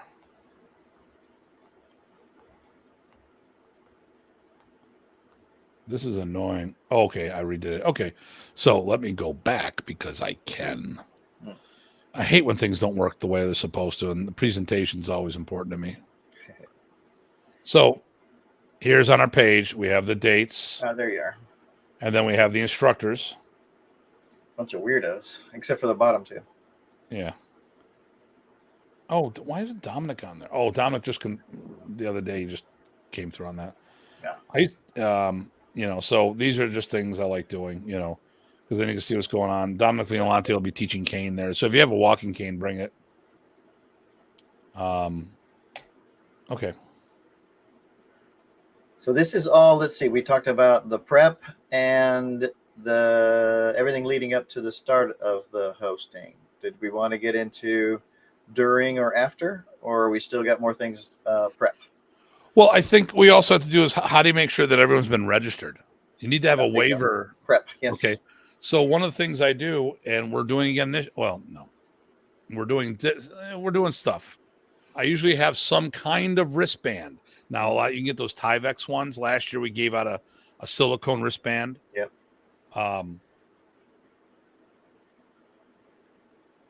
Yes, we do have vendors at events. Right. People are typing fast. It's okay. I know. Matter of fact, okay, so on Saturday, we're going to have Vulpus training blades there. Excellent, Chris. Yeah, I just saw him up in New Hampshire at the New Hampshire seminar. Well, he's always still such a nice guy. Yeah, so he'll be up there. He gave me a pair of his new DAWs. Nice. The Artisan line. He was just featured in Knife Magazine the other day. Or one of the Knife magazines. He's getting a lot of good exposure and opportunities. And at the same time, he's really keeps on honing his craft. Yep. So we got that. Now, Chris, here's the thing. We do allow events, vendors, but here's the problem you run into now. The industry standard is everyone buys everything from the school owner, Right. their school owner. So, like our sparring gloves, it all has our school logo on it. People don't buy gloves from someone else. I don't allow gear in without me inspecting it because I want to make sure that it meets. So, Ernie McKinney is going to be at the camp. He had someone, he teaches Olympic style Taekwondo, and one of the kids were crying. And I'm like, well, what's going on? They're just doing sparring. Grab the chest protector. It was half the thickness. They bought some cheap knockoff online. I won't say where, but it didn't meet the standards that he had. And that's the thing. I don't let gear in through my doors that I can't. Now, with my fitness kickboxing, I can't tell the people not to wear Hayabusa gloves. I sell Hayabusa gloves, but they're not co-branded. But I do have my own 716 and Punisher Panantukan gloves all set up, which you guys get to see this week. Panantukan? Panantukan. No, Panantukan. Right. So look, I only have puns or dad jokes for the newer people. Oh, Rodney McKee's saying hello. Oh, good. I gotta. Of course, it's not showing up where I want it to. But that is a standard expectation: is that people buy stuff from their own instructors. That said, we did talk about when you have specific equipment requirements of your seminar, making sure that you can offer those or that those are being offered somehow, so that if people don't have them, they can still do that training and hence come and enjoy. So I'm going to critique something that happened at your event. It was a learning curve, and I'm glad it happened at yours and not at mine. Okay. You had people bringing sickle. Yep. Someone did a sickle, so it was the Polynesian version. No, Indonesian or Malaysian version of the kama. Right. The person only had 4. Right. So everybody had to wait for a turn. And that yes, was unfortunate. Yeah. And they didn't let that be known ahead of time, and I didn't think to ask. So yep. And it is punishment. There we go. That's every one of my jokes is punishment. So, but here's the thing. It's two-sided. Mm-hmm. I go, the person should have known better. I mean, to me, that's a rookie. That's a beneath a rookie mistake. Yep. I mean, if you're teaching and you have more than 2 students, then maybe that was the problem. You need to make sure that if you're teaching something that requires a certain gear, that you have enough or that you sell enough. Or you make some reasonable facsimile kind of suggestions. Hey, if you don't have this, it's okay for the purposes of this to get the concepts to use this substitute. Yes. Like maybe instead of those small sickles, you're going to use a karambit just for today so we can understand and work the material. The training karambit, right? Maybe that works. Maybe it doesn't. But, you need to help people be able to do what you want them to do. One of the reasons why I had those rubber hammers made, I constantly use the Sharky training knives, the plastic ones, which don't look very bladed in the big scheme of things. Seeing on how far trainers have come, but we'll use them as impact tool. Pretend it's a hammer or something. Well, it's not. It's a knife. And if someone walks through the door seeing you do that, they're going like, "Come on, really? That's how you attack with a knife?" Right. So I have knives and screwdrivers. I reached out to Ty. He's looking into this for me. But I also reached out to the guy that did this, working on beer bottles for me, or a soda bottle or anything, a rubberized bottle so we can swing. So they're talking about doing rubber with foam on the inside of it. The hammers are really good. I'll probably order another set of hammers because I don't expect to. I've got 4 hammers, so that means 8 people can work out. Right, and that's a decent sized class. I probably want another 8 so I can have enough for 16 people. Yep. I did print out a beer bottle as a proof of concept, not one that you'd want to use. Although in a pinch, if you didn't drop it and smash it, it'd be fine. But I did remember the flexible filament I can print with. Yeah, that'd be perfect for the beer bottle because it would actually be pretty tough. Oh, nice. So we could do that. It would just take forever, a bit of time because it's slow. And they're big, right? They're 20, almost 23 centimeters tall. So I got Dominic Violante coming out saying, hey, I hope everyone has canes. Can you tell them that? I go, sure. It's too late. Right. But I have a bunch of canes available. Not for sale, but I have canes. He's got canes. I got canes. I'm going to tell everyone, you know, as people say, hey, make sure you bring a walking cane, you know. Well, one with a hook, you mean? Yes. Okay. I'll bring a couple of mine, but I would lend them to only a few people. I get you. Because they're ones I used for my hip, and I'll need them again.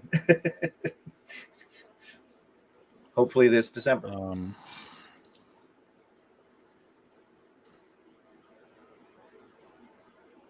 Yeah.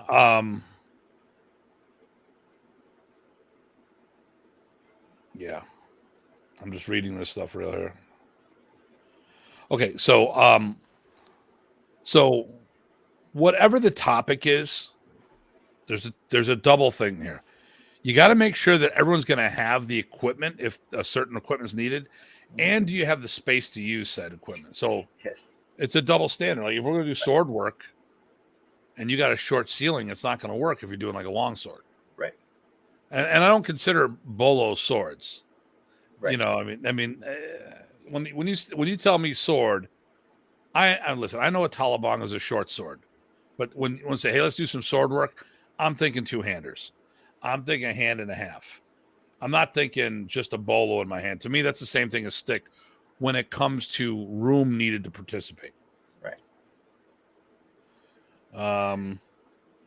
I did come up with a rule of thumb as far as how much space you need per person for the work we do, a stick, knife, that kind of empty hand, depending on what you're doing, somewhere between 30 to 60 square foot per person. Okay.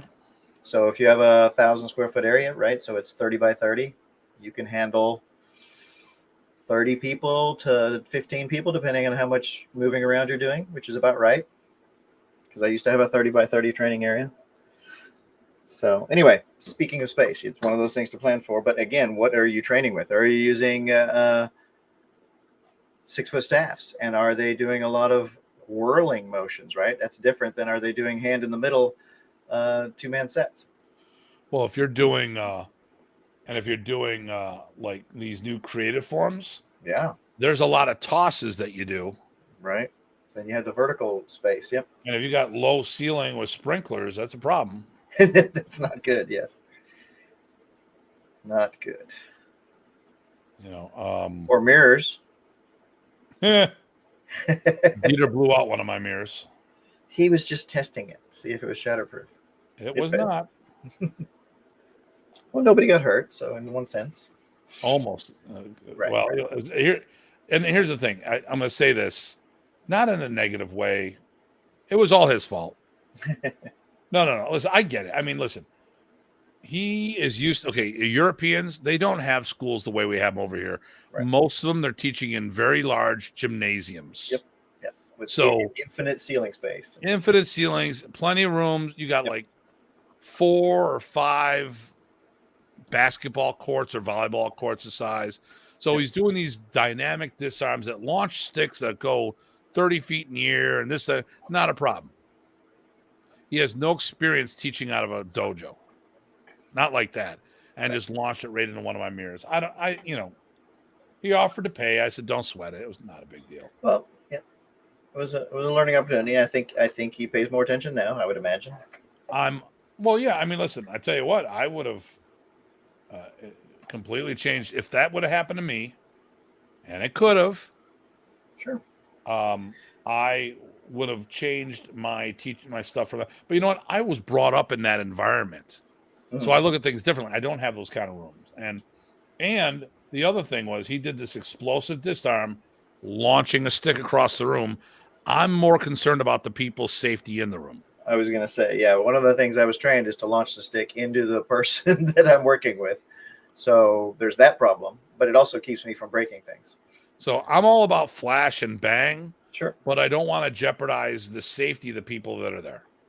Usually I'll go into the floor if I do that one. But yeah, gotcha. I mean, hell, we were there in the Philippines. Someone almost went over the edge. Nick Elazar does a disarm. The stick flew up on top of the railing. He jumped to get it. And I'm Yep. like, do you think he's gonna fall off? I don't know. Should we run over there and grab his legs? That was fun. Well, That was a neat training experience. we Just might get pulled over, so let the little guy fall. No, yeah. no. It was nowhere near as bad as that. No. I'm sure he was well within his comfort zone. But yeah, it was unexpected for sure. That was a neat experience. If you get a chance to train with some of these grandmasters and over there on just you and a couple people on a rooftop in the neighborhood, that's pretty cool. I will say, everybody, listen, you don't need to go to the Philippines to train martial arts. Right. But you will not get those experiences like that over here. Yep. So if you want life experiences, then it's crucial to go to all these homes. Like, I'm teaching in Brazil in a couple weeks. Yep. Okay. I can never explain what that's going to be like because I've never done it. And then it's going to be, you had to be there. Yep. And for life enrichment experiences, it is crucial. I feel that, not trying to be, I feel that now I understand Remy better than I've ever done in my entire life because of us going to the Philippines. Do you think that is an unrealistic comment there, Ty?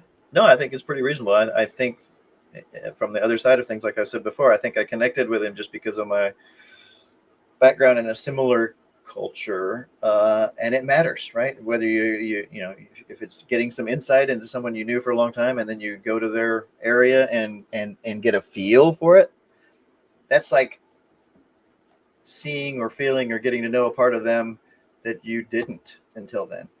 It's like okay, and I'm not a father when I say this, but it's about two people, and all of a sudden they talk about fathers being fathers. They connect.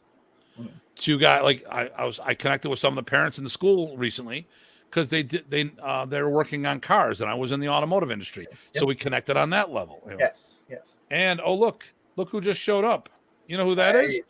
No. That's Chris Davison's new company. Oh, very cool. Excellent. Kaiju. Oi! It's a kaiju. I was gonna say, yeah. So yeah, but there's a thing between bikers. I see that one, and again, that's how I was able to connect a little bit with Datu Kelly. Bald thing. There's a bald thing every time bald people talk. It's I like your hair, but that's a connection, and those things matter and give you added dimensions to your interaction and understanding. Being married, being musicians, being comic book geeks, being this, that, and the other thing. When you have something in common, power lifters. There you go. And then having that thing, having been to the Philippines, having as many times as we have, I really, once again, it doesn't make me a better martial artist going there.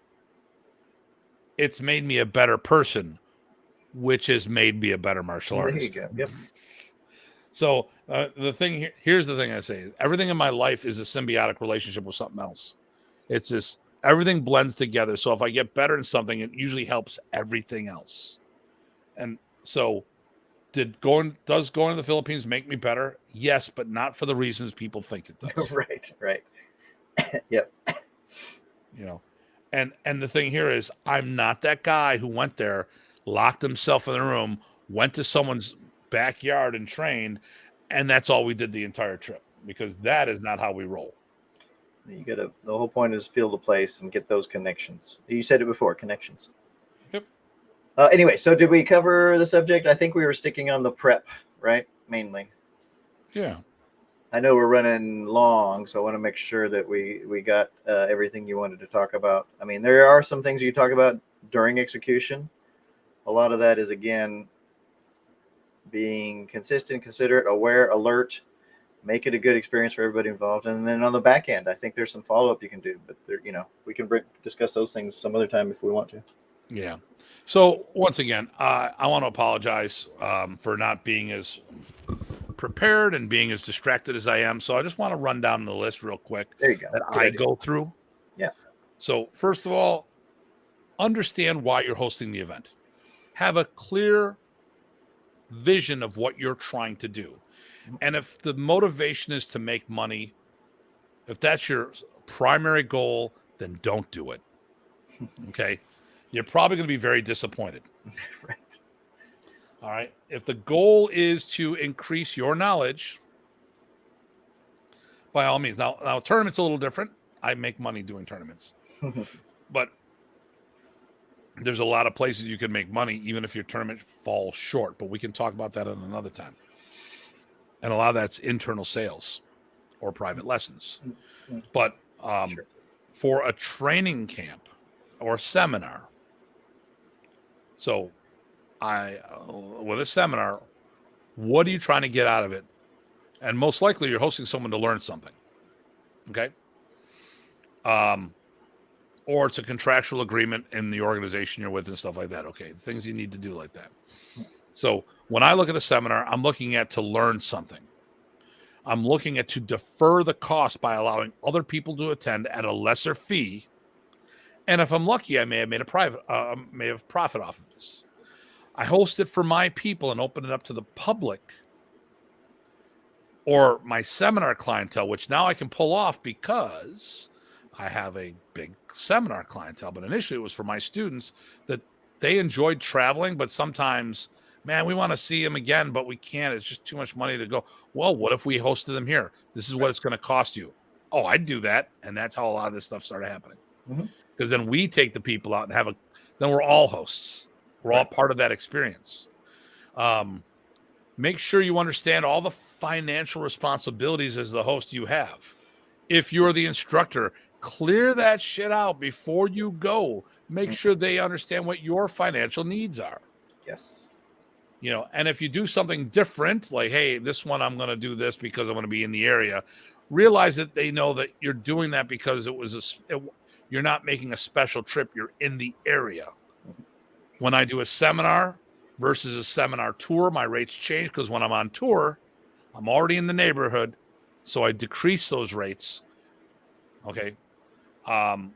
Because when I go somewhere, when I do a seminar, I'm usually there for the weekend or pretty close to it. So, and that's priced that way because that's more time away from home. Make sure the venue's big enough and can accommodate the activity you're going to do. See if you need to have extra insurance on that. Make sure that you have online registration available and proper advertising, including websites, Facebook, Instagram, tweets. I don't know if Twitter's really that good for that stuff. But like Instagram, I would say IG and Facebook. And listen, they're owned by the same company. So if you like, I don't want to give it to this guy, but I'll go to Instagram. They're owned by the same company. Get it over with.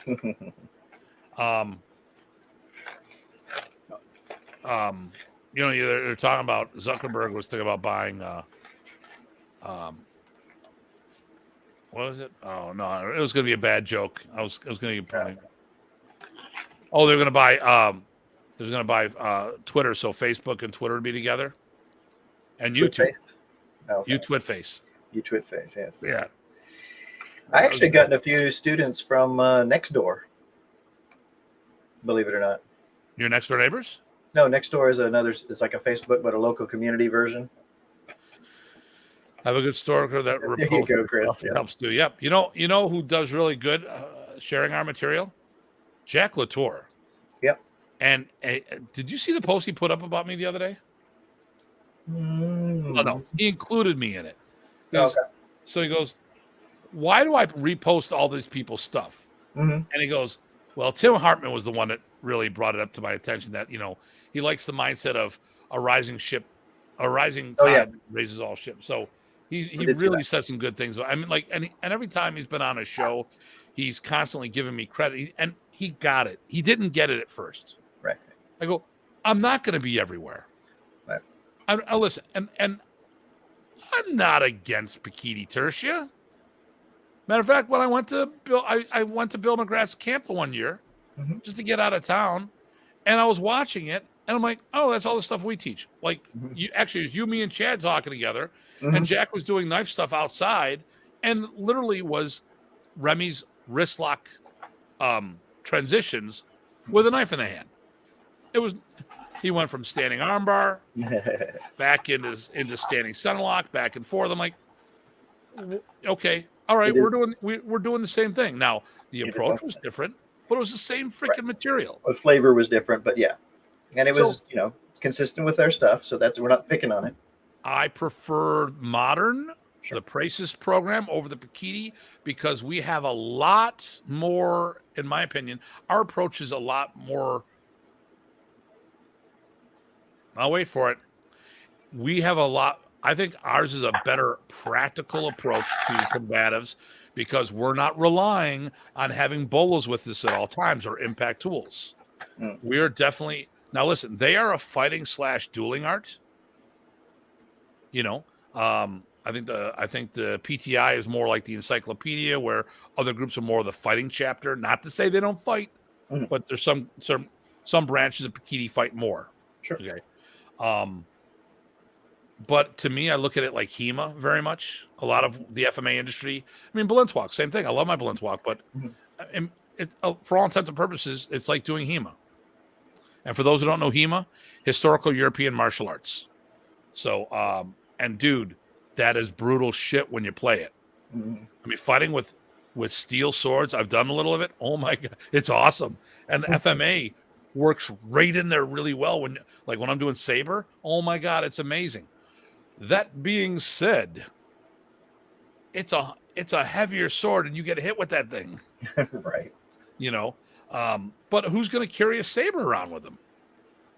So, besides us. But anyway, but when I look at that stuff, I look at all this stuff, and I'm like, but it's cool. But what Jack, I, I gave him referrals without him knowing I was doing that. I was and eventually he realized that he was teaching somewhere because they asked me what I thought. I go, you should take him up. Jack's a talented martial artist. Mhm. He's there. I'm an hour and a half away. Why the guy's in your backyard? Why wouldn't you work with him? Mhm. And it kept going from there. He's done some other things. He's got other teaching spots because of that. Um, Yep. And Jack has been huge about sharing my material time and time again. And I think it was special. I really liked it because I'm not paying him. We don't do this all the time. Mhm. Um, it's just something we do. I mean, but these are the things that we do to get the word out, and we help each other. Um, and I digressed. So, but oh yeah, because Chris said about sharing events. All right. Share the events as many places as possible. Share them with. See if the people will share the events too. Right. I do a countdown. Remind people later on. It's okay to do it again a week before, a month before. So, did you see my top countdown? Yeah, I did see that. Yep. So I have a 5-day countdown. Yep. It's already loaded. So I use Buffer. That's another app I use for posting stuff. I don't know how to do it in Facebook and Instagram on their software. Yeah. I need to take a lesson in that. I'm familiar with Buffer and some other ones because the reason why I use Buffer is that I can put on multiple pages and different platforms that are not in Instagram or Facebook. So there's a dashboard that I can post from Instagram and Facebook right to them. Okay. Or I can use Buffer, which allows me to post on multiple things at the same time, including Twitter, and I can schedule that all at once. Because you used to also do Hootsuite too, right? But you don't do that anymore. They got too crazy price wise. So I Okay. left Hootsuite. I've got a new one I'm looking at right now. I've got a free version of it. I haven't done anything with it.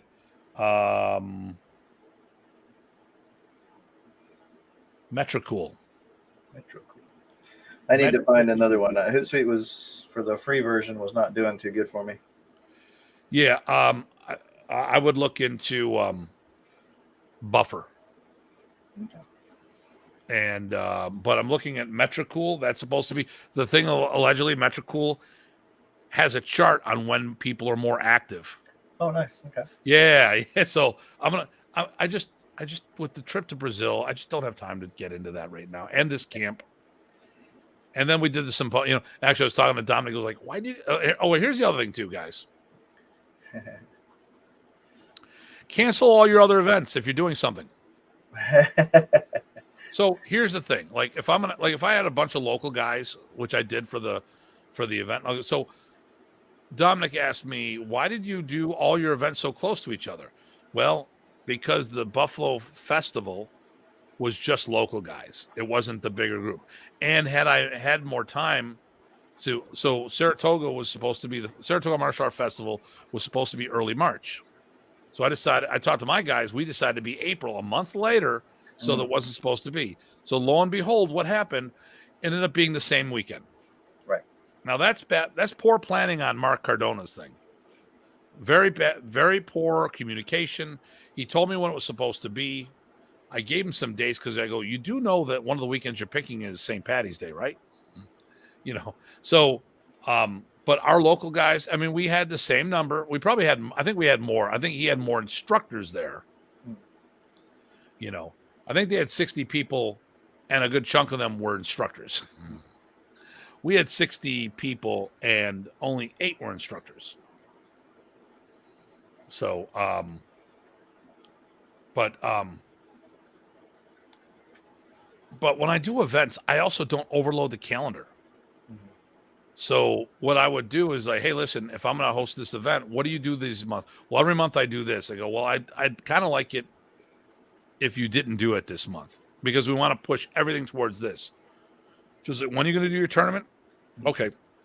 Then I'm going to make sure that that's a light month for my school so I can get more people to the tournament. I think you raise a good point because I think people don't realize if you're really doing a good job of hosting, it is tiring. So you don't want to do something every weekend for 3-4 weekends in a row. You just can't sustain that.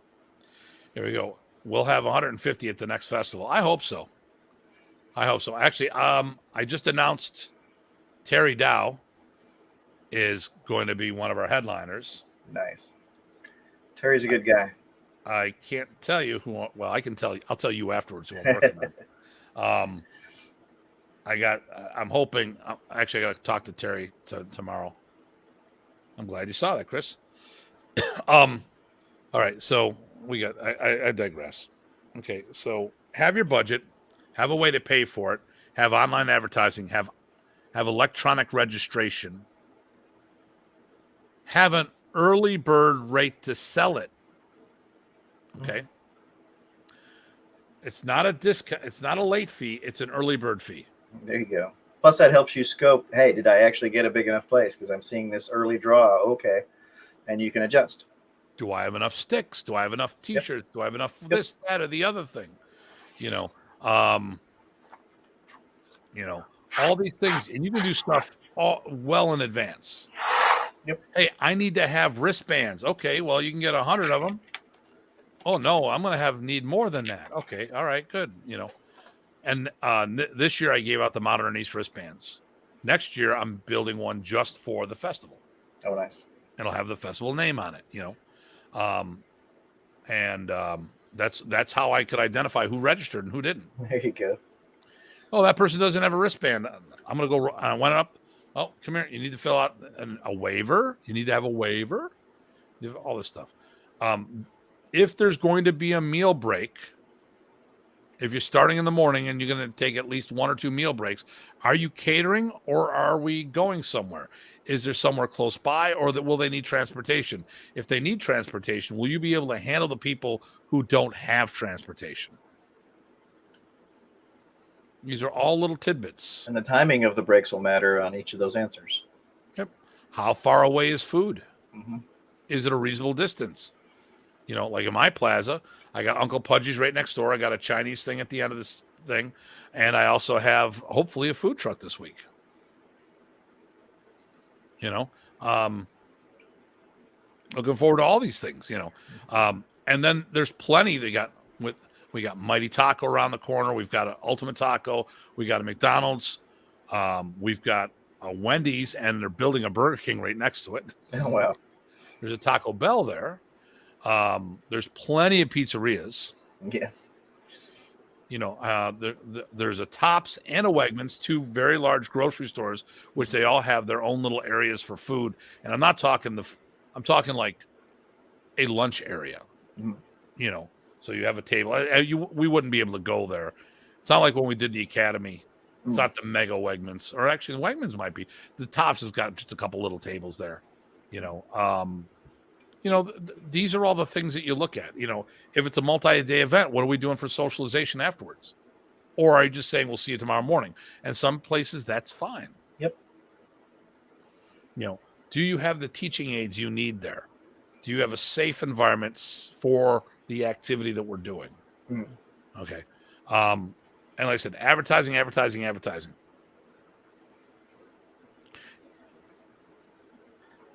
Oh, here we go. You go ahead. He's yours. Rodent. Missed me because I missed the toilet, but when I hit my head, I figured out that the flux capacitor is the key to time travel. All right. He's got brain damage. Brain damage. So, listen, we'll redo this one again in the future. This could have been done a lot better.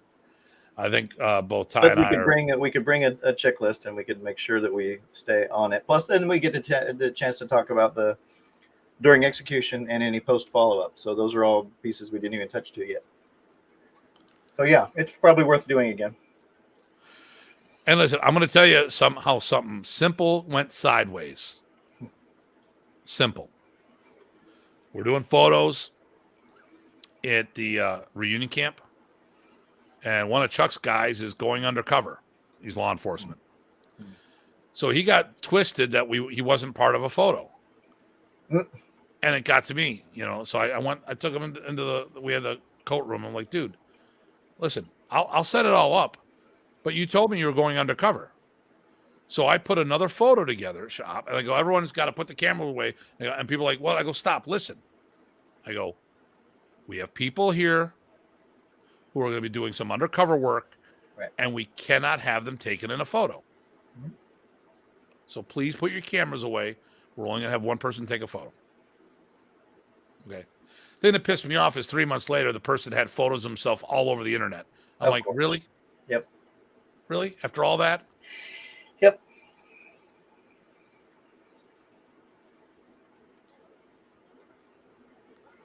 Oh, I know a guy who's tasted the biggest tournament. Yep. Pricing. Yeah. How do you pick a price? That's a whole nother discussion even. Yeah. Well, I mean, and the thing here, pricing all goes back to what your cost is. Like BJJ guys, oh my God, they charge so much for so little. Right. They're charging $100 for a 2-hour workshop. I'm like, what? Right, because the person who's being hosted has a set rate, and yeah. Well, and it used to be, back in the day, it was such an exotic thing. Now everybody's a BJJ black belt. I'm not. No, neither am I. I haven't done it for 15, 20. Well, actually, I've been doing it long enough. I just haven't been doing it long enough. Right. Hey, I started early enough. I just didn't have the gumption. Did it for long enough. I could have probably tested for one of the very first stripes. I never did because of my hips. Oh, shoot. I've got my inspections due. Yeah, so why don't we do that? We'll promise to do a more streamlined version of this stuff with a checklist, and then we explore some of the other implications too. How's that? Yeah, I think that's a fair thing. It's the least we can do. That's right, because they put up with us rambling. Yeah, and like I said, guys, I mean, I've definitely, just with camp going on this week. Okay, so you up for next week? Presumably. I mean, I'll have gotten back late the evening before, and then work. I mean, well, here's what I would talk about. I make it real simple. Okay. Oh, thank you. Thank you, Steve. You make us feel better. Thanks, Steve. Yeah. The show would be about the camp. Oh, there you go. Yeah, let's do that. Yeah, it'd be good. And then we'd have 2 weeks off because I'm going to be in Brazil and I'll be missing both those weeks. So we need to get a couple of good either story pictures or something fun to illustrate some of the things we may bring up about the camp, because some would be silly, some really good stuff, some awesome training, great instructors. I think there's a lot to talk about there. Yeah, I think there's a lot of good stuff we'll have going on. Yep. Okay. Guru May and I are working on a demo. Really? Yeah. Do I want to know? We'll talk about it afterwards. You'll see. Cool. All right. Should we let him go? I don't see Yeah, why I it's go think I back. think I think they put up with it. Most well, actually, listen, this is the most we've had online. Oh, good. Okay. Sure. So I'm 3 hours ahead of you.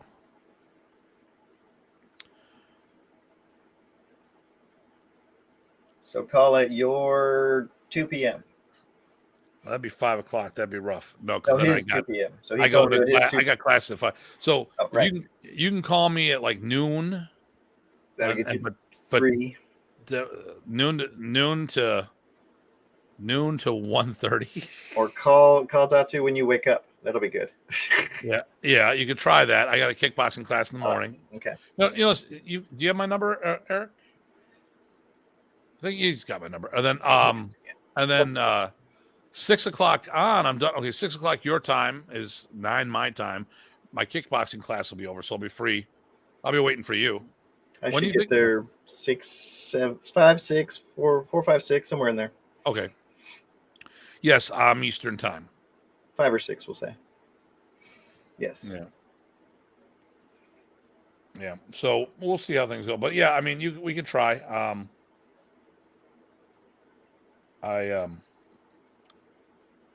Yeah, I mean, listen, you got my number. Just text me or whatever. Are we Facebook friends too, Eric? I'll get that answer before we go. I think you blocked him. Don't tell him that. Jeez. No, this is that show about nothing. That's right. It's friends, but different. No. Seinfeld, but different. Yep.